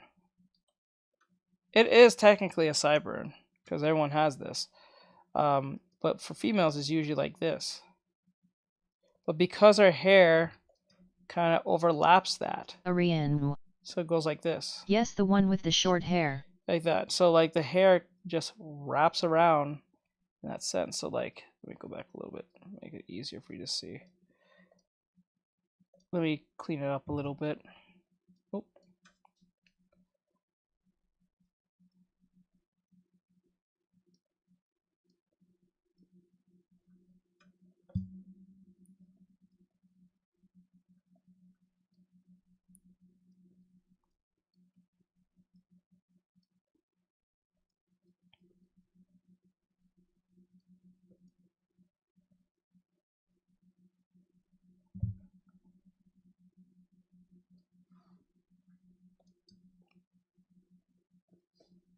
Like that. We gotta make this like that.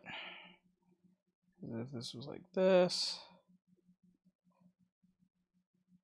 Good. Alright, so we did that. Now what we need to do, I'm going to use a different color so you can see it better, so it won't be a big black scribbles everywhere, is that I'm going to put the ear here. Plus her bangs are also kinda of short. And yes, I wasn't sure how I'd draw it so the head looks the same size, but not sure if I'd show a little bit of the back of her hair or more of the front of her hair. No, not really. The hair is one helmet-like looking hairstyle. So all you have to do is make sure everything follows by wrapping around like a helmet. It's technically a helmet at this point. Like that. That's it. You just curve it around and wrap it like that. Now this part here needs to be a little bit more fixed. Oops. I put everything on the same layer. Don't ever do that. Don't be like your teacher. Don't be like an idiot. Okay, like this. Says okay. Thanks, this makes more sense. I'll zoom in for you so you can see it better. There you go. And then this bump, and remember, they're not the same size because the bump here will come in, and then this bump will be a little bit lower to show. It's not like a circle. It's like a, I say like this. Like we have to have. What I'm saying is this. I'll show you in a second. Because if I explain this, it's gonna sound like I'm talking Chinese or something. So like, if I put like this, see like that. Let's see these bumps here. 1, 2. They indicate the bumps. And what I mean by the bumps is that did I do it again? No. What I mean by the bumps is this is here. And this is here. So it's going in. Says, oh yeah, I noticed that on the shorter hairstyles a lot. Yeah, right here. Because remember, the hairstyle isn't one helmet like this because it doesn't look natural. Your hair is not like a circled thing like a helmet. When I said a helmet at first, it's just the idea of a helmet, but it's not a helmet. It's like when I taught you the idea of making a arm or a leg, like this is the arm, but it's not supposed to be short. It's not supposed to be this straight on. It's supposed to be organic. So these bumps show the organicism of the hair. Okay, because remember your hair, the roots. This is where the roots are coming from. The roots come from here. This is where I would usually say the dot, because that's where everything's coming out of that dot here. Can make it easier to see like that. It's coming down like that. So Ariane, would I also show a little bit of the tips of her around her neck as well? Or is the hair too short to show where her hair ends? Well, no. Given that the hair swoops around the face, since it swoops around the face,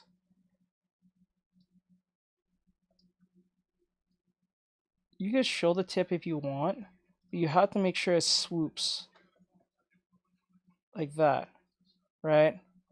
So like that, and then like so.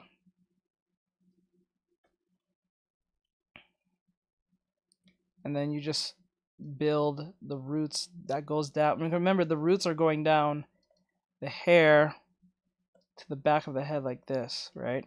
And to make it even more natural, you just put these roots like that. See what I'm saying? Like it gives you a sense of understanding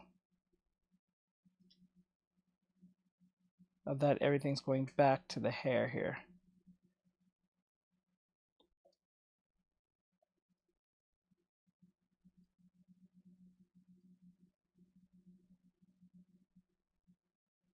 Ariane.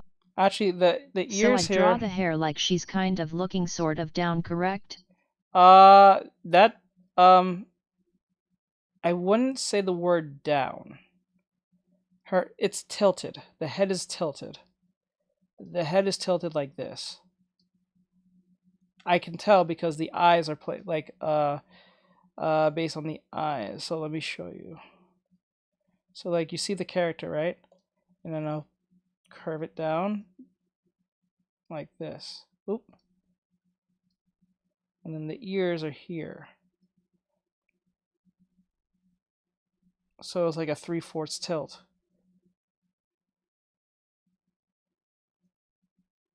Because I wouldn't say we're 3/4 tilt. We're looking at from a down, up down perspective. Because we're up in the sky looking down on her.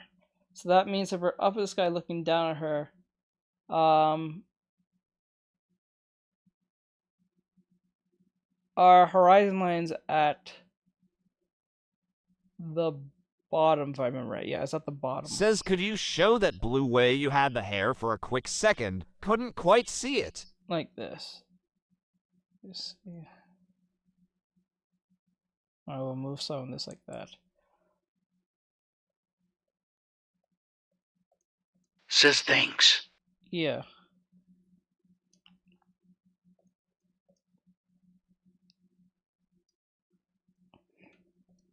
I'll even make it a little bit more tinted down so you can see the hair specifically, since that's the subject at hand. So you don't get confused with the lines too much. I'll clean it up a little bit more just to make it easier on you.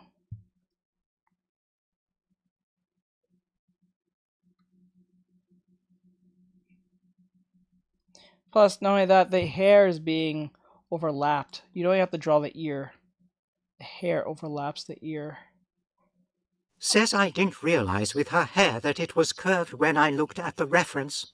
Yeah, it's curved. It's never like straight down. Hair is always curving. And remember, hair is such a predictable thing. It's always on a curve. It's never straight.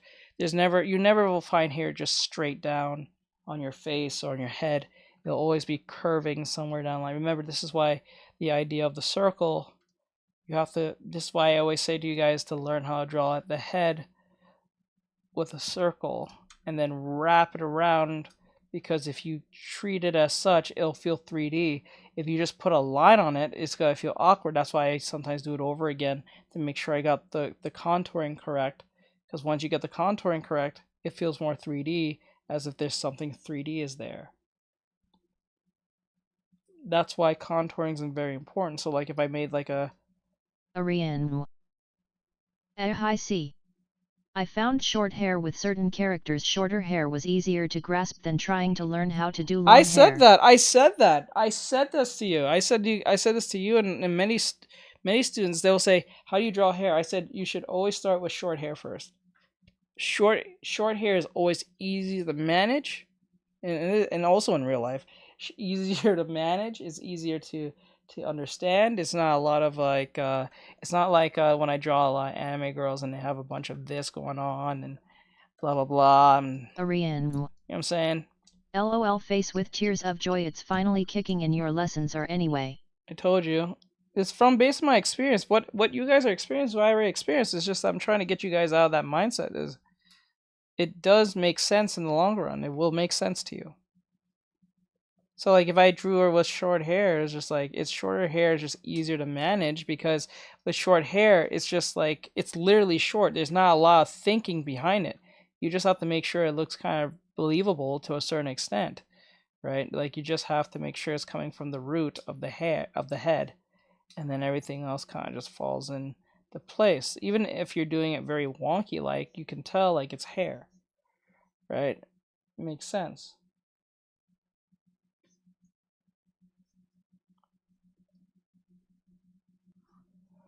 So that's the thing about hair. It's always easy to deal with when it's short, and then progressively go from short hair and then go to more mid-like hair, and then you go for more longer hair that like passes the tuchus. The tuchus. I don't even think TikTok and these new kids know what tuchus even is.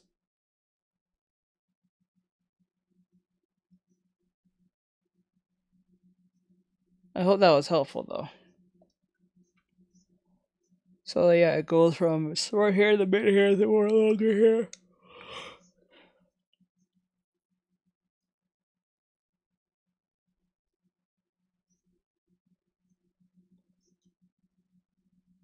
Arian. Yes, very helpful. Yeah. That helped a lot. I hope that was helpful. Is there anything else you need to know? Are you good?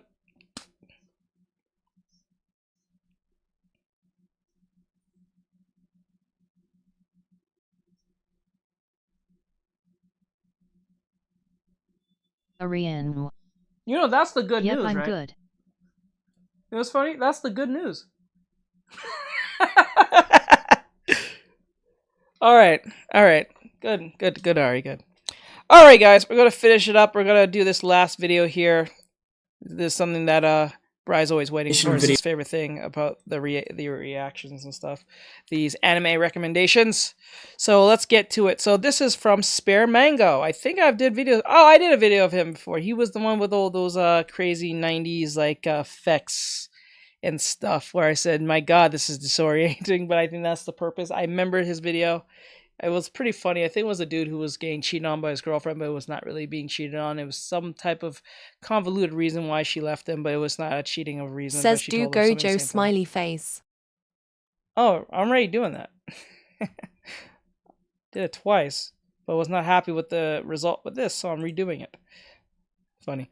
Anyway, so let's do this. So let's hit it. Manga recommendation videos are all the same. We always hear about the same manga that we've known about for years. So here are some brand new, underrated manga that you need to read.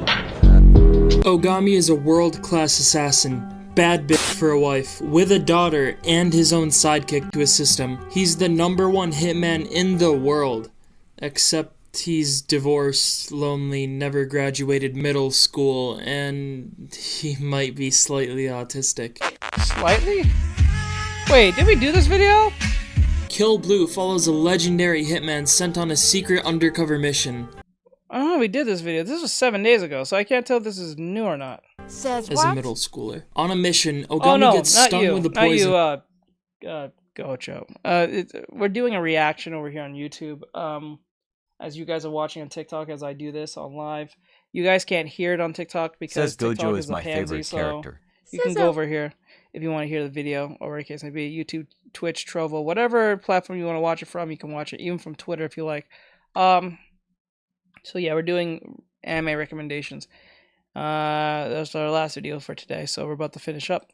And that causes his body to change back to when he was a kid. Not only does he have to deal with his undercover mission, he's also a socially awkward old man who doesn't understand socializing. His mission is to find this girl and get in close to try to infiltrate her family's company and find the cure for his illness. The issue is, everyone else wants to get in too. No, that sounds so fucking weird. Ogami has to fight off world-class, legendary assassins with his 12-year-old body, protecting this girl from her pursuers, all the while keeping up his... Yeah, we did this video. Yep, I remember this video. We did this. Nope, I am not going to... Arx needs to stop. Why is this 7 days ago? Did you re-upload the same video? That's weird. I really feel like you upload the same video. Why do I... We've seen this video. Huh. That's weird. That is so weird. Hold on. I remember this video. I'm like, wait. Manga recommendations.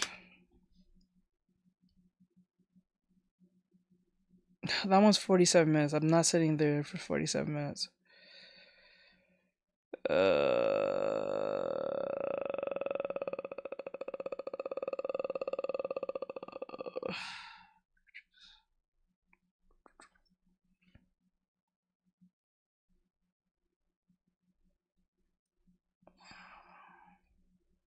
Ariane. Actually, I'm sorry, I forgot to ask one last thing. How do I draw the eyes of her head is sort of at a tilt. Oh, hold on. You're lucky because I have to restart. 8 manga to get into. This is from the Masked Lord, Man. only you know the way. Okay. No, it doesn't apply to this god. Okay. Before we start this video, let me go straight to the answering that question because I didn't delete the video. So when you make the face, what you need to do is make sure that the eyes, remember you're wrapping the line around. I've seen a couple of Pinterest images that show it, but they tilt the head too much. Like this. You have to make sure that the eyes are abiding to the rules of the curve itself.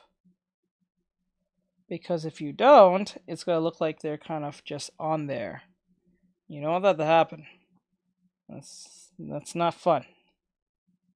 Especially in the stylizing. Says WSP, I'm tired even if I got 12 hours of sleep. Hey, the great Papyrus. I hope you're having an awesome day. Sorry you got some lack of sleep. Hope you're doing well, my dude. So like, yeah, so you just curve it based on, you have to curve this because you have to be respectful to that of the shape, meaning the head, or so. And then that's when, oops, what the hell? Okay. Like, Says cause with these I try to draw the eyes to match the shape and size of the head.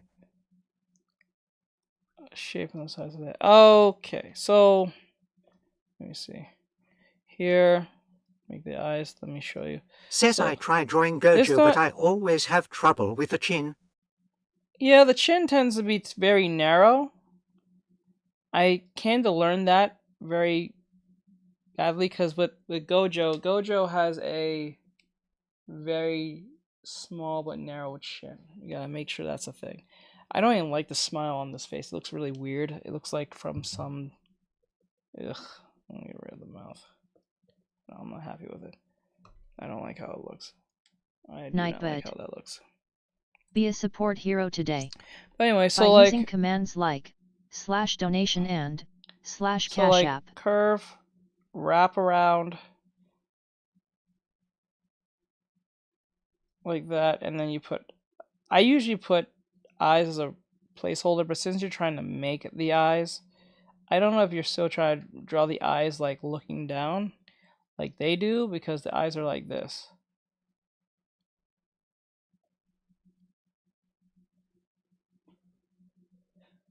Okay. Arian. Cause sometimes I have to size the eyes down if they're too big, especially if they're on a tilt sometimes. Yes, you have to size them down. They have to be the same size, but I wouldn't think the word size is the right word. You have to slant them.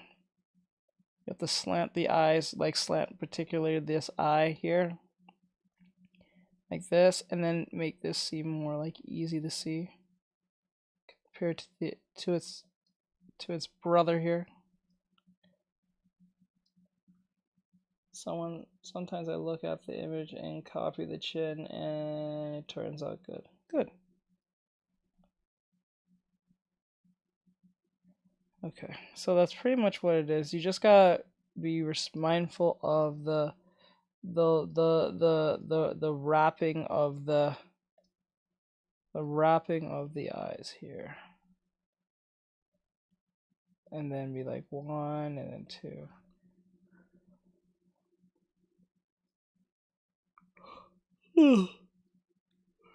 Wrap around them and try to make 2 of them, so you try to keep them pretty consistent between each other within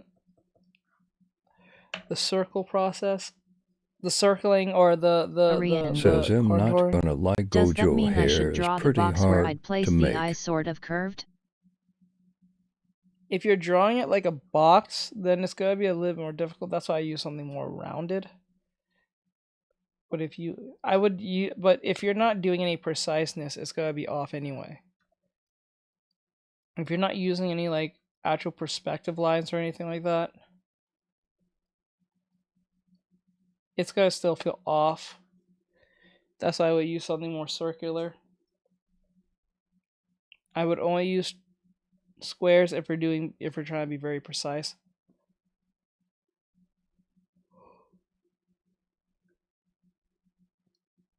So like Arian.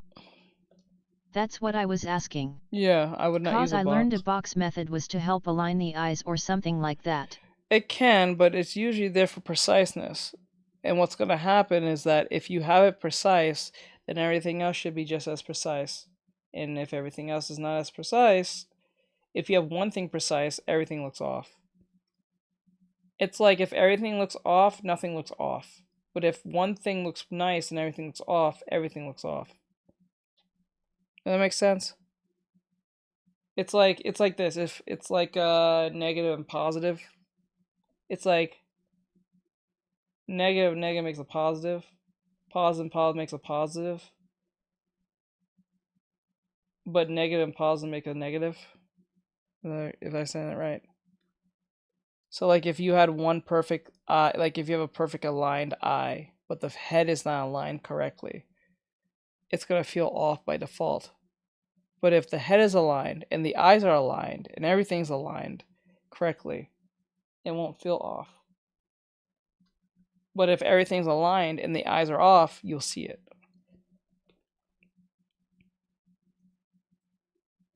Ariane. Does that make sense? Yes, much more sense now. Thanks. That's why I would say use a circle. If something is off, I can correct it till it looks correct. Yeah, but that's what leads to this problem, because when you keep trying to correct it to look perfect, it might look perfect after times of correction, but now something looks off with that perfection or correction, then you're like, this is why I did what I did. That's why I started over with this Gojo drawing and said, okay, it looks right, but I can see that the hair is off and it's just not working. So that's why I said, you know what, I'm going to start over again. I'm not going to sell this to you and not stop it till I get something that seems decent and together and in a cohesive way that feels right. Does that make sense? Says, isn't Gojo's hair just spiky? Yes. No. It depends on the angle. It really depends on the angle. It seems spiky based on the angling. So like for instance, his hair will look like this, right? And then one instance, his hair will look like this. Ariane. His hair is sort of spiky, but also kind of flat and curved. Yeah, it's curved and flat, but yet spiky. So you have to, it depends on the angling.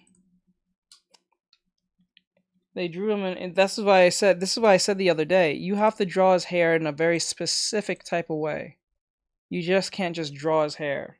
Because when I was drawing him the first time, everyone kept on assuming that it was Megami.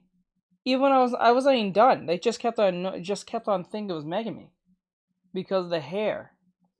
And I noticed that the reason why people think it's Megami because it was not as much spikes because Megami has like 4 prongs of spikes, or 4 or 5. Gojo has 6 to 8. So you have to keep that in place. If you don't get it right, it's gonna look off.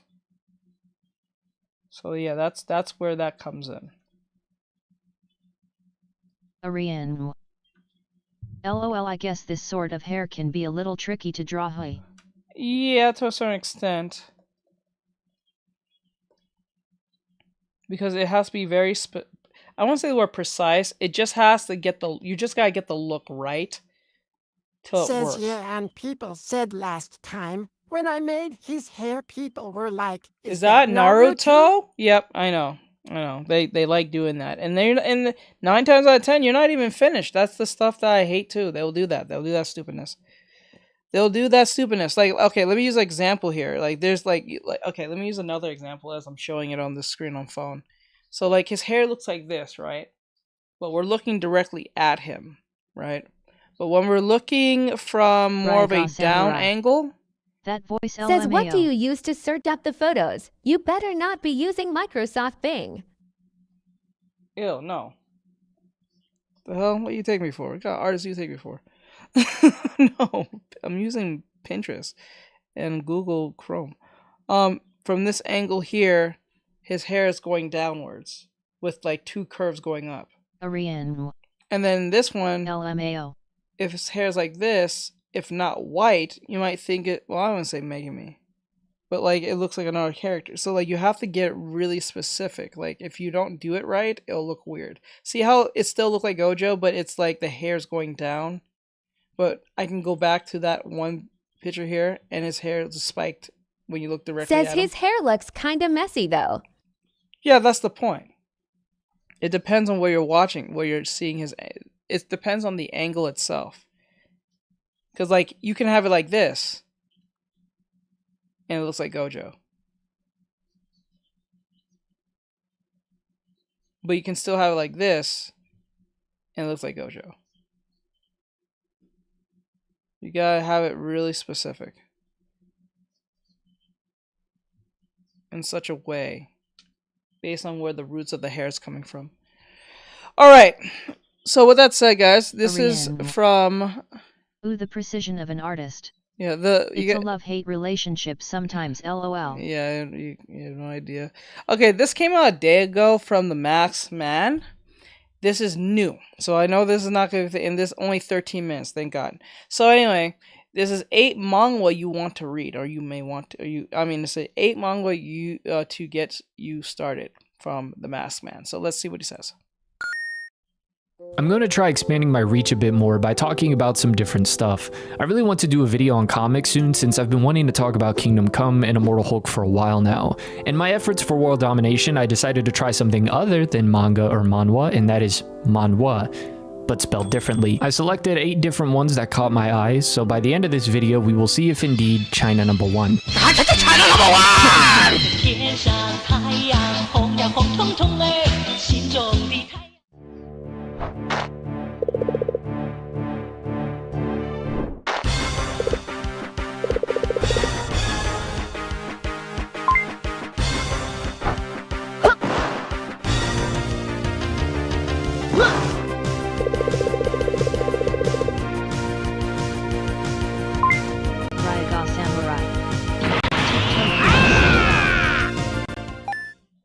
Feng Shangji has 182 chapters, following Emperor Shang, a man that has declared war on the gods to bring them to an end and bring about the age of man, as is foretold in the prophecy.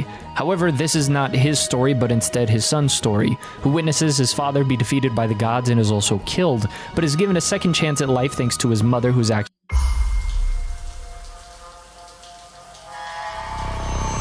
Strangers, Chapter 1.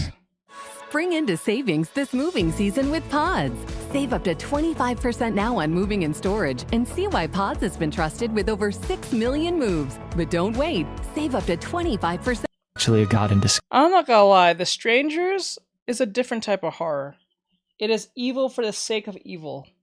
If you've seen Strangers 1 and 2, you know what I'm talking about. Guys, awakening in a new body, he's taken in as a mining slave, and so begins his journey to rise. I think that's more terrifying than the idea of just some ghost behind the thing trying to kill you or eat you or scare you. Up and claim vengeance on the gods who killed his mother and father. You sort of get lost in the sauce with this story by the end of the series, but looking back at where Go or Wu Gang, the true main character of the story, began, he really grows as a character a lot, and on top of that, the series ends up giving a good amount of really interesting side characters with their own bones to pick with the gods. And before I say the names of my favorite characters, my Chinese pronunciation could be classified as a hate crime, so just lower your expectations. I'll try this one. Okay, my personal favorites being Ni Tian and Xixing. The structure of the fight reminds me a lot of Bleach, where you'll have 5 to 6 fights in the story, which jumps back and forth until the climax, where you end up getting very strong. I thought manga was strictly Korean. Am I wrong? I thought the term manga means Korean made, not Chinese made. Like you have like manga, you think Japanese. When I hear manga, I think Korean. It can also be Chinese as well? Huh. I'm not saying there's no Chinese people in there working on like a manga. Same here. That threw me off. He said Chinese. I was like, I'm just totally off. I know there's people who are Chinese who probably worked on mangas before or manhwas, but like, I thought that was strictly like the idea that this is ultimately made in a Korean country type response. You know what I'm saying? Like you said, like for instance, how we do things, we call Western manga, and we have just manga. Manga usually means it comes originally from Japan because that's the first to do it. So we don't call it Japanese manga, we call it manga for what it is. And over here on the West, we just call it Western manga to just differentiate to distinguish from each other in that sense. So we know who's who. So we have manhwa, because it'd be kind of like, I guess it'd be just as weird if we said Western manhwa, which I guess that could be a thing, but I don't think that'll roll off the tongue the same. It still doesn't really roll off the tongue the same even as manga, but then again, it is what it is. It just kind of throws me off a little bit. I thought manga was just literally a Korean term. I didn't know it was for Chinese as well. Maybe my big American brain can't handle such things. turning points or resolutions for the characters. I think the artwork in this is really impressive, especially for the cover arts and the close-ups of the face, and if you like damn near non-stop action, then I think you'll love this. There were admittedly certain stretches that lost my interest for a moment, but that is bound to happen when you are focusing on characters you're yet to build an attachment towards. And the dialogue is rough, but I'll mostly attribute that to translation issues, because some lines are hilarious, especially when you read them out loud. Still, despite reading all of this for about a week, by the end of the story it felt weak by the issues, because some lines. This pair of eyes have recorded all of my father's knowledge and wisdom. There seems to be a great message behind there must be a great message hidden within. Looks like I'll need some time to interpret everything. Wait, what? Okay, I can see how that's funny. Lines are hilarious, especially when you read them out loud. Still, despite reading all of this for about a week, by the end of the story, it felt like this was something I had been following for a very long time. Just to be clear. Gojo, you can come over here on YouTube and Twitch so you know what I'm talking about. So it doesn't throw you off if I'm just saying. Says I always forget the ears, oh my god. Samurai. Oh, okay. Smiling face with open mouth and that threw me off.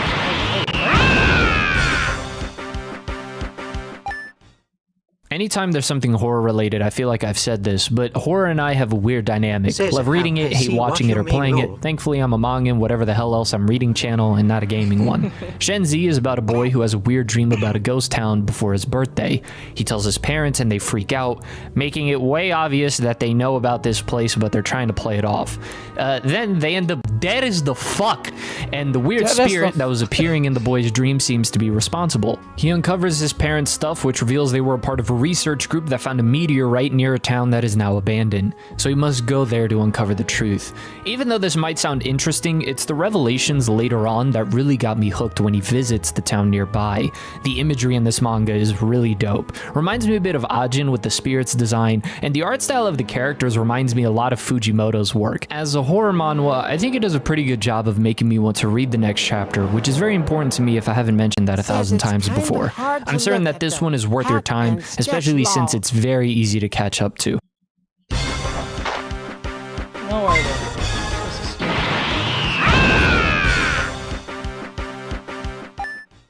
Nanhao and Sheng Feng is a comedy series. I covered this I think over 2 years ago, and so if you want my full thoughts or well just more of them, then you could check out this recommendation video. But it's just about two homies and their friends at school doing the dumbest of things, so it's a very easy read.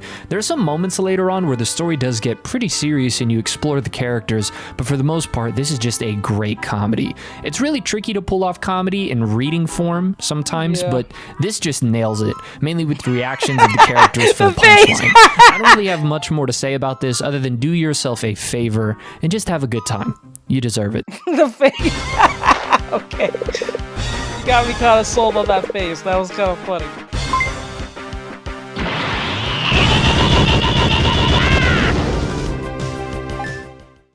I actually had no idea this was a manhwa. Aisha's Secret is another story I covered in a previous video. The art once again. Save your time with CC character bases. Well-balanced topology. Works with ZBrush, Blender, and other 3D platforms. Fully rigged and ready for facial and body animation. Download now for free.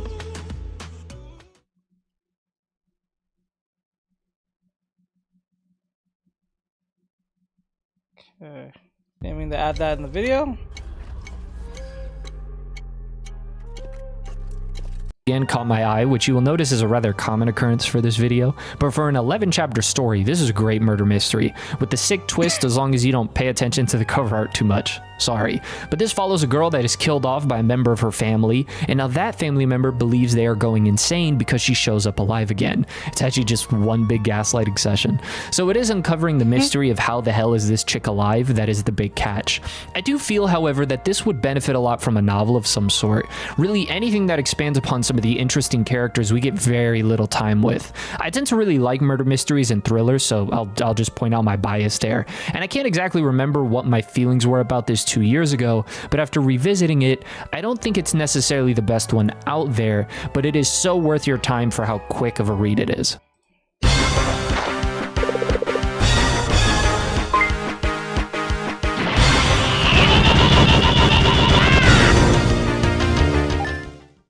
If you like action, then this one might tickle your fancy. City of Darkness, which follows the main character who fights other gangs, but then he's betrayed by his own boss who kills the other members of his gang and the main character's mom. So now revenge is needed as the MC assembles a crew of the best fighters to make a comeback and beat the man that took what mattered to him in life. I'll get the positives out of the way. The fights are really good and the artwork is style-wise one of my favorites ever. That is where the positives end for me. It has a I think a lot of the characters are cool, but that's about it. Like has a early 80s, like a late 90s, early 80s look, the way it's drawn. Overall, I felt the story just didn't hook me strong enough in comparison to something like Feng Shengji with the main character or any of the side characters by the time part 1 ends. And since this series has 2 parts, the main conflict is dealt with, which was my only real motivation to keep reading the series. And even then, I found the antagonist of this part of the story to be really uninteresting. I don't know if everyone will get the pro wrestling terms I'm going to use here, but the storyline had a really cool concept but failed to make me like the face enough to make me want to see him win, and it failed to make me hate the heel enough to make me want to see him lose. The conclusion was also really weak, and so overall it just failed to give me any real reason to read the other 50 chapters that exist for part 2. However, when it comes to stuff like this, I always encourage people to check it out for themselves if they think it is interesting, and if any of you have read part 2 to this and think it's a major improvement from part 1, let me know in the comments. The goal for these types of videos is to recommend stuff that catches your eye regardless of my opinion, so if you end up finding more value in this than I did, awesome. Thank you though, I do appreciate this. Don't feel bad. Keep practicing. I know practice is usually a hard thing to do. It's just getting around this problem.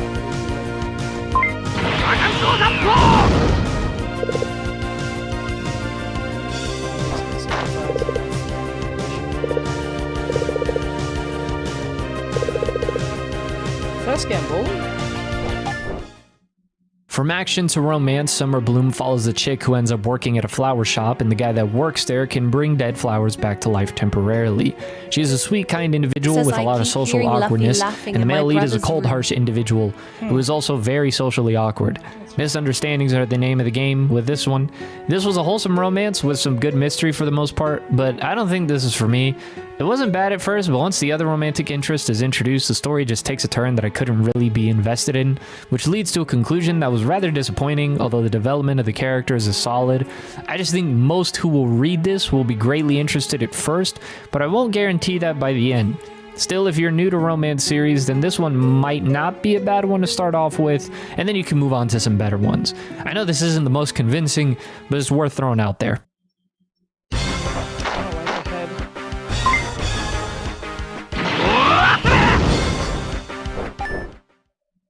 Looking for Clotho. I'll completely be honest, this story had me, lost me, and then really had me.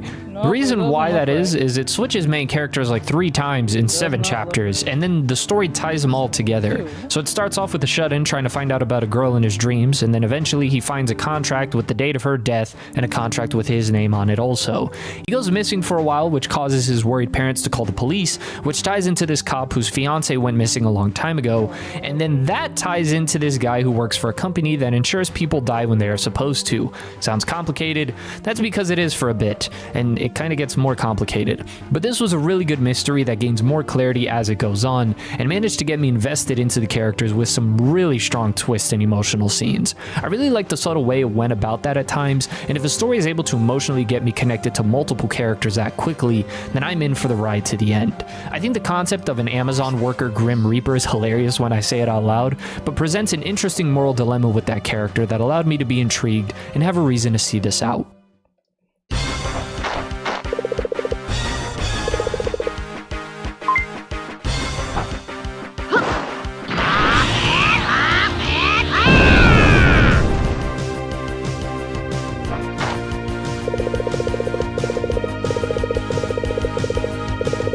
Says Goku.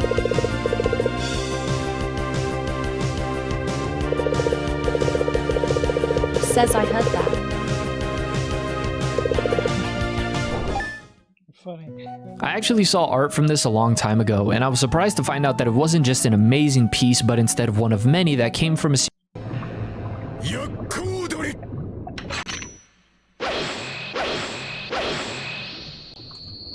series called Ghostblade, currently at around 11 chapters. A brief summary is long ago an angel was murdered by a greedy human, which caused the angels to lash out in a grand conflict. 200 years have passed, and now in order to prevent a war, a princess who is most likely a said angel tries to turn herself in. That way war is prevented. However, before she gets the chance, she is kidnapped by the mysterious Ghostblade. We then follow the two as they travel the lands, and the mystery of both characters slowly unravels. The artwork is sensational. There isn't anything else that I've read that looks like this, and it really allows for it to be memorable just from the visuals alone. I think the storytelling at first might throw some people off, since the story seems to give so little at first, especially in terms of dialogue, which leads to small moments here and there where the character seems to say more than they should. A certain scene in particular being where Ghostblade gives his thoughts on saving a person. I felt that scene would have benefited from a more natural back and forth, but that improves quickly as the story goes on. Personally, chapters 4 and 7 were really strong chapters of showing the character's personality and building up the mystery in a visually powerful way.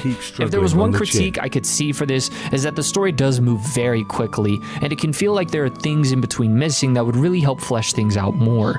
But it is very early on, so I'm sure that will get handled later. Still, it does jump around a good amount. Overall, I'm super hooked, and there's a huge amount of potential with the characters and their dynamics, along with tying in the past, which the story opens up with in the present world today. You can check this out and support the artist via Tapas, Webtoon, and more specifically their Patreon. I need to see how this story pans out, and I'm hoping that I'm able to bring more eyes to this amazing project. Hopefully one of these was really able to catch your eye. I do want to say real quick, thank you all so much for the support on the recent videos. It's been tremendous to hear your feedback and how much you have all been enjoying them. I will say that there is a Patreon for the channel where we're doing watch parties every Sunday. We're starting to watch Dragon Ball from the very beginning. We're only about 6 episodes in, as well as it's a great way to support the channel and help things really keep going, so I'm able to, put out stuff like this a little more consistently. As well as there is merch for the channel if you are interested. But now that I'm done self-plugging, thank you all again for watching. Hope you enjoyed. This has been The Masked Man. Hope everyone has a blessed rest of the day, and peace.